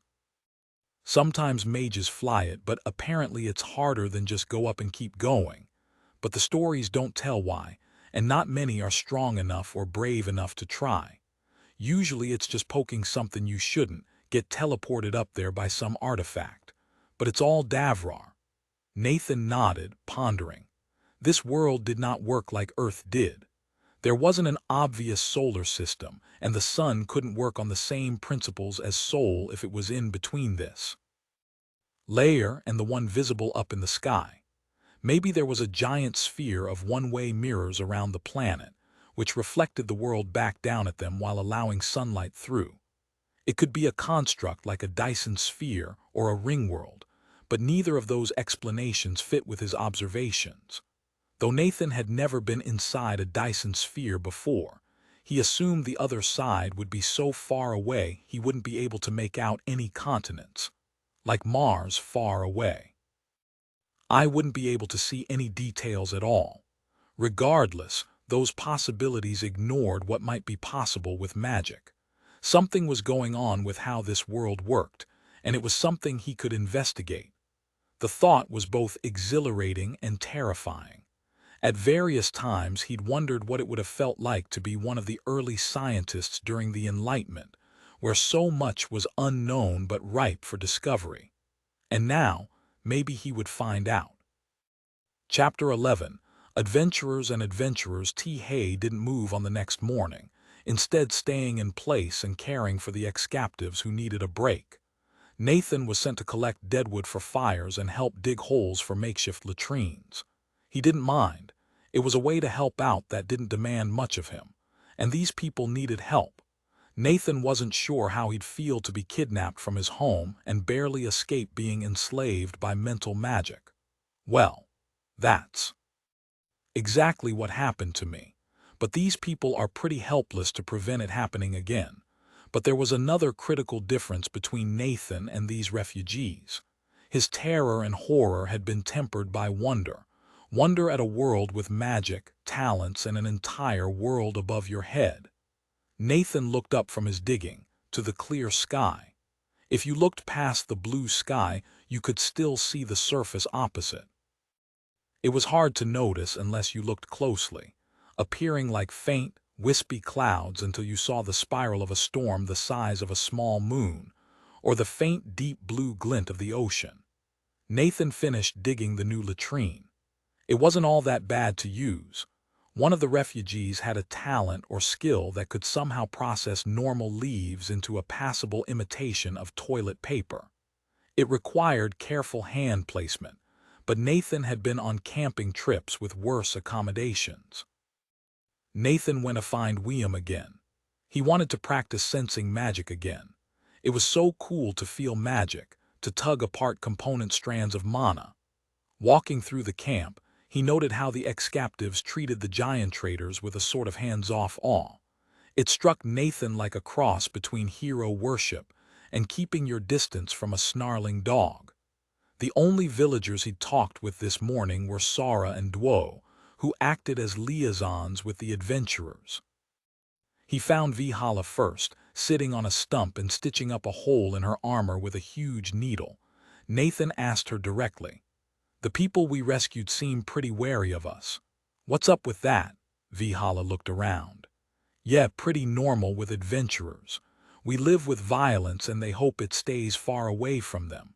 Sure, we save them from stuff, but they pay for it and we're still associated with whatever the problem was. And for every story of adventurers saving a town, there's one where some idiots piss off a local monster or open up an old ruin and unleash some horror." She paused for a moment and pointed at him with her needle. "That reminds me, got a few rules. If you enroll as an adventurer, you'll learn these in more detail, but I should tell you now. 1. Run from fights you can't win. 2. Don't touch things you don't understand. That means ruins, like the ones you'll find all over the countryside. There's scary shit in a lot of them that'll kill more than just you. 3. Don't chase levels or loot. Your job is to stay alive and keep other people alive. That's it, just didn't want you wandering into any crypts of Quaz because you don't know any better." Nathan swallowed.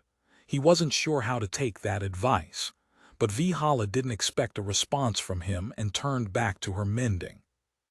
He turned and continued looking for William, eventually finding him lying down and picking at his blackened feathers. Nathan waved a hand through his line of sight. "Hey William, hope you're feeling good." "Yeah, I'll be good. Want more magic practice." "Ha, closer to practice for me, ain't it? It's great, I can toss some real murder your way and it just—" He made a gesture like jazz hands, indicating something poofing away into nothing. Nathan grinned. "Yup, I guess we both get something out of it." "Go ahead, give me your best shot." William's best shot turned out pretty effective, turning the soft dirt under Nathan's feet into slimy, sucking mud that pulled him under. He was only able to break the spell by diving into the mud, leaving him covered in dry dirt once the spell fell apart. During the more relaxed session that followed, Nathan felt like he was getting the hang of feeling William's different kinds of mana and how they wove together. He still needed physical contact with spells to break them apart, which was pretty limiting. They finished with a round of Nathan trying to guess what spell was cast on him with his eyes closed and ears covered. Low-tier focused mind 10 achieved. Congratulations, you have maxed out this utility skill. It cannot be improved any further. You must achieve insight into this skill to develop it to mid-tier. Pending utility skill. Low-tier spell sense. You have used a rudimentary mana sense to identify mana types and how they go together to make spells. This skill will help you identify mana types and spell weaves more easily. Does not grant understanding of how a spell works or how to weave mana together for specific spells. Ooh yeah, that was cool. Magic. Congratulations, you have accepted the low-tier spell sense utility skill. It will become part of your status and rank up as you use it. It starts at rank 1 and becomes more effective as it ranks up. Think about how you use your skill to aid in skill development at rank 10. Opening his eyes, Nathan heard a commotion from across the camp. The rest of the giant traders were gathered to the side of the clearing, the refugees clustering around to watch. Emerald and Artha came from where they'd been butchering some sort of enormous six-legged creature that had tried to sneak up on the camp. Any other day, Nathan would have been fascinated by its weird biology, but he wasn't feeling the blood and gore today. The relief group had arrived. Leading the way into the clearing was a large human man in plate armor, bald head gleaming and arms spread wide. Behind him was a large group of armed adventurers, 9 heavily armed and armored fighters loaded with packs and boxes. The man walked forward to meet Vihala and clapped his gauntleted palm on her shoulder. Hard. Aha. The redoubtable Giants Raiders, claiming glory and acclaim with yet another daring exploit. He withdrew his hand and waggled his finger in front of Vihala's face. But I hear it was a near thing for you. If only we of the vanguard had been there, the fight would not have been close at all. He gestured to his fighters, beaming. But the vanguard will save the day in another way, at least. We could not have these fine folk starve, and now they will not. Come, come, let us distribute the rations we've carried so far and be on our way. The rest of the vanguard filed past the man, happy to unload their packs of food and other supplies for the refugees. One of them eyed Nathan briefly, then shrugged and handed him a small knapsack before moving on. Nathan peeked inside, finding a rough blanket and a collection of traveling food, bags of nuts, hard cheeses, and tough biscuits. A side pocket contained a small steel knife in a sheath and a piece of flint. A water skin was looped around the whole thing. Nathan blinked at the well-thought-out kit and looked over to William as the birdman slowly got to his feet. Where did all of this come from? William looked down at the kit with a jerky shrug. Adventurers Guild keeps 'em as backup. This sort of thing happens often enough that it's worth the salt to keep 'em ready. Another thing, though. William gestured and cast a spell, muffling the sound from the camp. That there's Eldred Vanguard, he calls himself. William pointed his beak at the bald man who led the vanguard and greeted Vihala. He's good in a fight and all. Cares mountains bout his reputation. But he keeps his eyes on his own coinstring, you get me? William waited until Nathan nodded, then continued. You might want to keep quiet about what's up with you. He'd try to see what you're worth and maybe recruit you without much off a polite way to say no. And I betcha he'd at least think about earning some cash on the side from Giant's Rest, though the guildmistress'd gut him if she found out. William cocked his head, and the noises of the camp rushed back in as he dismissed the sound-dampening spell. Then William marched off to go greet a friend from the vanguard, loudly cackling about the giant traders killing 3 enslavement mages. The vanguard took over leading the group of refugees, relieving the worn-out giant traders. Nathan got the sense that Vihala could have challenged Eldred and remained in command of the group, but she was happy enough to turn over responsibility for the refugees to Eldred and the vanguard. After a break to eat their newly acquired rations and finish butchering Artha's kill, the group set out from the camp at a sedate pace. They followed steadily improving trails through the rocky hills, and Nathan noticed more and more ruins. They ranged from remarkably well preserved, like a fortress carved into a mountain in the shape of a face, to simple piles of rubble. The group steered away from all of them, and Nathan noticed both the vanguard and the giant traders relaxing as they left each ruin behind. These ruins are just everywhere. I must have seen a few dozen by this point, and everybody's treating them like they're all dangerous. Given Vihala's warning, I'm guessing that's pretty true. But how are they dangerous? Eldred's assumption of command freed Vihala from her duties, and in the afternoon she approached Nathan again. After ushering him off the trail, she turned to him and spoke. "We've had time for a bit of a chat about what we owe you for the fight. The reward from the guild will go 5 ways all right, but we owe you a chunk more than that.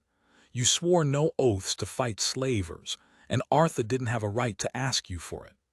Vihala paused to look Nathan directly in the eyes. "So to pay that off, and since you're new, we've agreed to each give you an insight we think would suit you. This offer's got more heft than you might think. Insights are usually only gifted to boon companions and children or traded for other insights." She raised her hands placatingly. "If you'd prefer, we'll give you the entire monetary reward for the rescue instead, but I think you should take the insights." On the face of it, this seemed like an easy question. The giant traders were experienced adventurers and probably knew what skills Nathan needed better than he did. But it sounded like he'd be turning down a pile of money for it. Money that would help Nathan stabilize, get his feet under him. Maybe leave town for somewhere less dangerous. If he wanted to do anything other than fight, taking the money was probably a better choice. But he wanted to end Giant's Rest, and so did all of the people around him. What could Nathan do that people born to this world this war couldn't? Well, there's an expert on that right here. Nathan looked at Vihala. "Do you think I should be an adventurer? I want to fight Giant's Rest, but can I make a difference?" Vihala blew out a long breath, considering her words carefully. Then her dark eyes looked into Nathan's again, and her voice was deadly serious. "You're underestimating what one person with the right talents can make happen. Your talents." She trailed off, then shook her head. "Gemor is kept safe not by many adventurers, but by a few. It's an open secret that a few high-level adventurers good at killing mages are what really keeps some archmage from dropping an earthquake on us from a mile up. Our elites can't kill the whole Giantress Senate, but they could kill a warmonger or 10 in revenge. It's also the sort of thing that the questers would join in on, and then things would get messy." Vihala's eyes locked back onto Nathan's. "You have the potential to become one of the adventurers that Giant's Rest fears. Your talents are better for fighting mages than absolutely anybody I've ever seen," she scoffed. "A blanket magic resistance talent, and you developed that giant's damned healing talent in one night. If you don't die in the next 5 years, you'll be a terror to mages. One we need. And if it's metal jangle you're after, there's more to be had exploring ruins than anything else. It's too dangerous for most people because there's so much ancient magic floating around, but..." Vihala gestured to Nathan as if answering a question. "So, with the talents you already have, you'd be wasted as anything but an adventurer, and I will personally sponsor you to the guild. Spend a few years doing basic shit, learn what's what and level up, then come back to me." Vihala's wide face turned up into a vicious grin. "And we'll kill some slavers." Chapter 12, System Questions, and Athen considered Vihala's words. She just told him he could be the best and earn fame and fortune on a righteous cause. To his millennial self, it struck a bit of a nerve and triggered a sense of suspicion. It sounded like it was too good to be true, and therefore it probably was. On the other hand, Vihala seemed entirely sincere, and she was right that the talents Nathan had acquired were pretty absurd. It seemed like magic stood at the pinnacle of might in this world, and it wasn't hard to understand why. Nathan's current talent made him mostly immune to it. After he developed it, it would presumably get even better.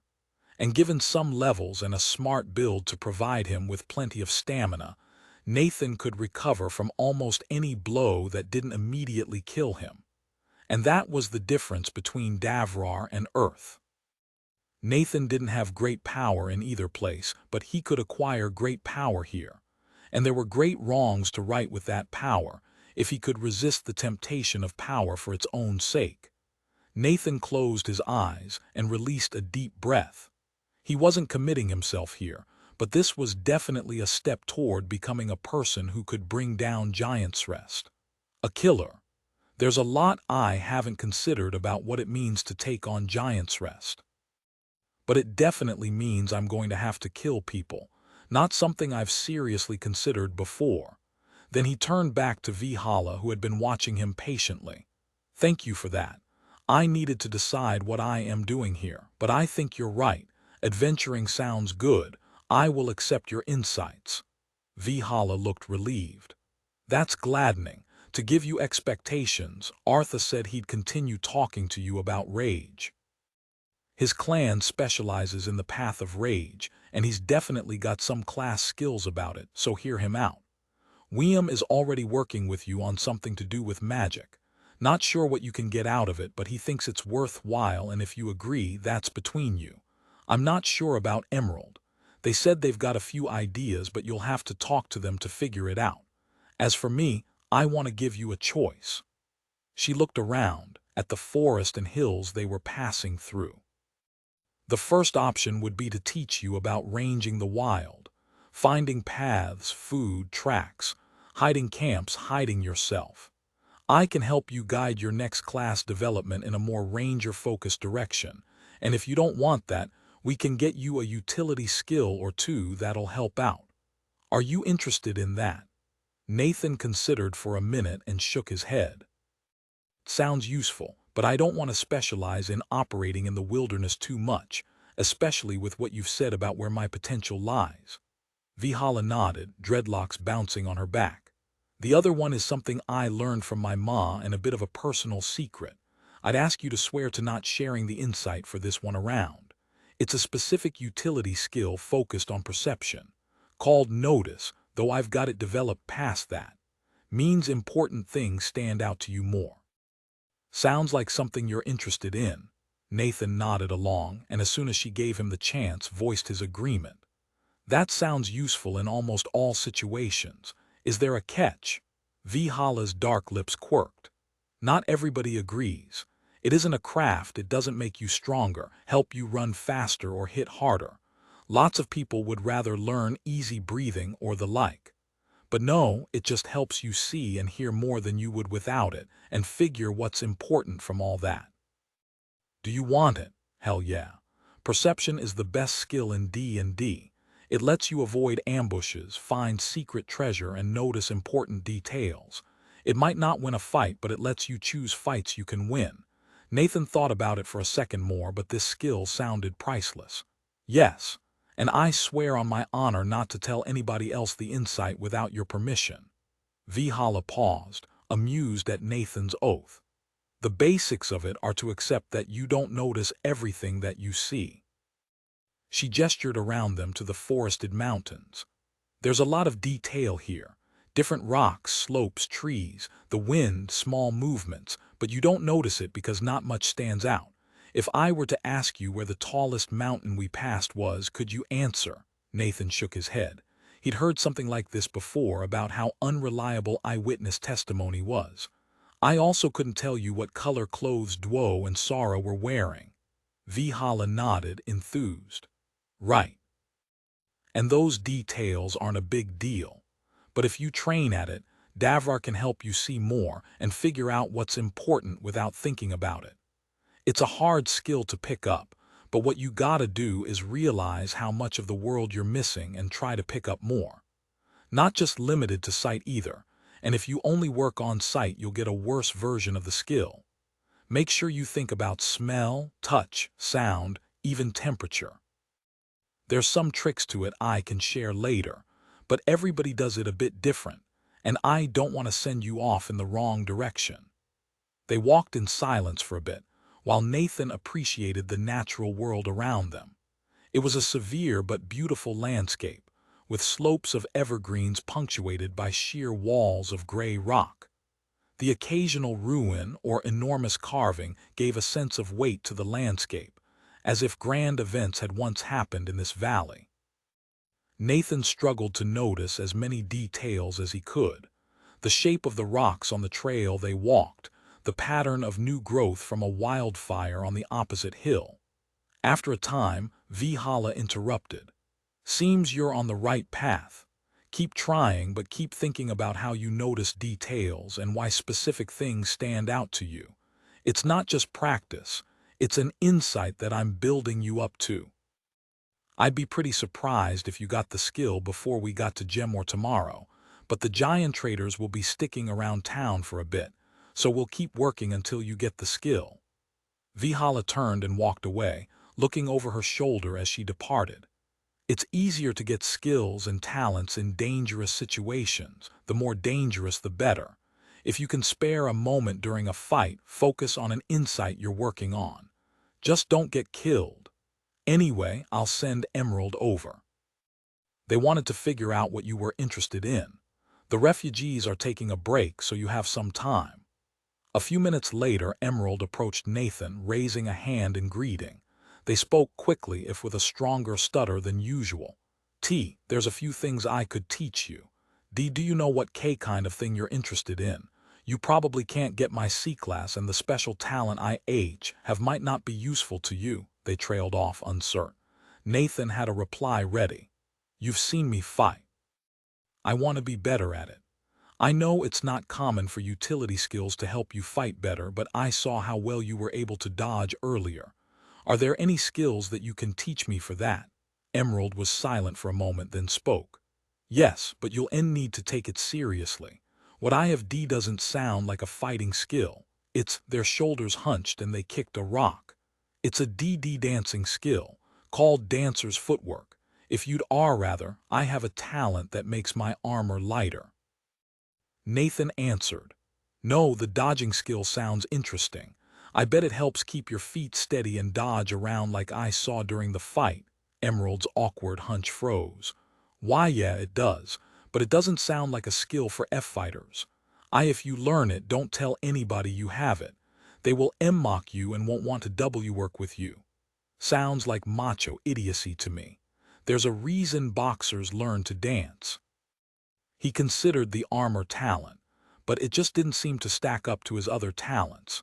Instead, Nathan asked Emerald to teach him dancer's footwork, and they started running through footwork drills on a relatively smooth piece of bare rock as they watched the villagers rest below. The drills emphasized agility by keeping weight on the balls of the feet and practicing how to change direction quickly while maintaining balance. Emerald, can I use stamina during the workout? Will it prevent me from getting anything out of it? Emerald shook their head. No, you should use stamina on this if you can. People with stamina can exercise longer and harder than other people, so in addition to stamina, they tend to be stronger than other people. Just be careful. It won't save you from being sore, and we still have a ways to walk. They kept up the drills for a bit longer, and Nathan started to get the hang of it. The movements were smooth, and he was expecting the skill to pop up any second. Unfortunately, Arthur came to get them since the group had started moving again. They had to run to catch up. With all these exercises and running, my legs should be killing me. But they're fine. Probably regeneration. I'm a little worried that I won't gain muscle from exercise, but I set up regeneration to focus on cell growth, so it probably just means I can make new muscle at superhuman rates. Cool. That evening, they made early camp in the lee of an ancient roadbed. Nathan kept away from the center of attention, trying to stay away from Eldred and his vanguard after William's warning. They'd broken out some sort of liquor and were toasting a successful mission. After helping with the camp setup, Nathan figured it was a good time to sit down and try something. Specifically, he wanted to try to develop his focused mind skill. It was capped, and he had the lessons of multiple traditions of meditation to draw on to figure out the appropriate insight. Nathan settled down, cross-legged, and started to meditate. He dedicated his attention to the practice. First, calming the breath and quieting internal dialogue. Then, finding the spotlight of his attention and diffusing it to fill his entire mind. He wasn't observing his mind from some point within the mind. He was his mind, and his consciousness was spread throughout. Nathan opened his eyes but did not let go of his meditative state. The world swam into focus before his eyes, an image made of color and light. He gazed broadly at the scene in front of him. The sun was gone, the landscape softly illuminated by the world above. He kept his gaze wide, aware of the world beyond himself. His consciousness pushed out beyond his body, filling the world, or rather, filling the model of the world that was contained inside his brain. The world that Nathan saw around himself wasn't true physical reality. It was a model of the world constructed by the fallible sensors at the end of his nerves. It wasn't always accurate, and it was a representation of the real thing, not the real world itself. Even now, looking out at the world, Nathan was stuck in his own head. But that meant what he saw was inside his consciousness, and he could change how he perceived it. Everything I experience exists within my conscious mind, and I can control how I think about it. With the thought and the feeling of certainty, a blue box blossomed. Congratulations, you have developed the low-tier focused mind, utility skill into mid-tier focused mind. It will start at rank 1 and become more effective as it ranks up. Think about how you use your skill to aid in skill development at rank 10. Utility skill, mid-tier focused mind. This skill will help you attain a focused and undistracted state under most conditions. Requires you to be unmoving to use. Sweet. Good to know that, but Nathan wasn't done yet. He'd reminded himself of what Vihala had said about notice, and he used his newly focused mind to study the world around him. He tried to refine his mental model, sharpening it with details of his surroundings. The hum of conversation, how many people were speaking. The crackle and glow of the fire, how many logs were in it. The feeling of the breeze, was it getting colder or warmer? He continued like this for a little while. William approached, opening his beak to speak, then stopped. Nathan studied him. He saw the impatience in a subtle shift of his feet, the excitement at continuing their training and the fluttering of his good wing. Pending utility skill, low-tier notice. You have been able to deeply notice the details of your surroundings. This skill will help you notice details in the future. The text on that was vague but promising. Nathan nodded, satisfied, and accepted the skill. Congratulations, you have accepted the low-tier notice, utility skill. It will become a part of your status and rank up as you use it. It starts at rank 1 and becomes more effective as it ranks up. Think about how you use your skill to aid in skill development at rank 10. Nathan considered his gains as he stood to greet William. Focused mind had lost its requirement that he have his eyes closed and gotten more general. And notice also seemed like a great skill, generally useful and probably synergistic with his other skills. As he practiced his spell sense with William, his prediction was borne out. Notice helped him sense details of difficult spells, and William was reaching the end of his spell repertoire. He was getting comfortable using more dangerous spells, and Nathan's struggles against them showed in his rank ups. Low-tier spell sense rank 2 achieved. Low-tier notice rank 2 achieved. Low-tier spell sense rank 3 achieved. After they finished, William invited Nathan back to volley some words with the giant traders. The atmosphere was relaxed, and while Nathan wanted to learn more about the world, he didn't want to interrogate the others. So, he watched as the giant traders played a rhyming game where different people jumped in to complete a story.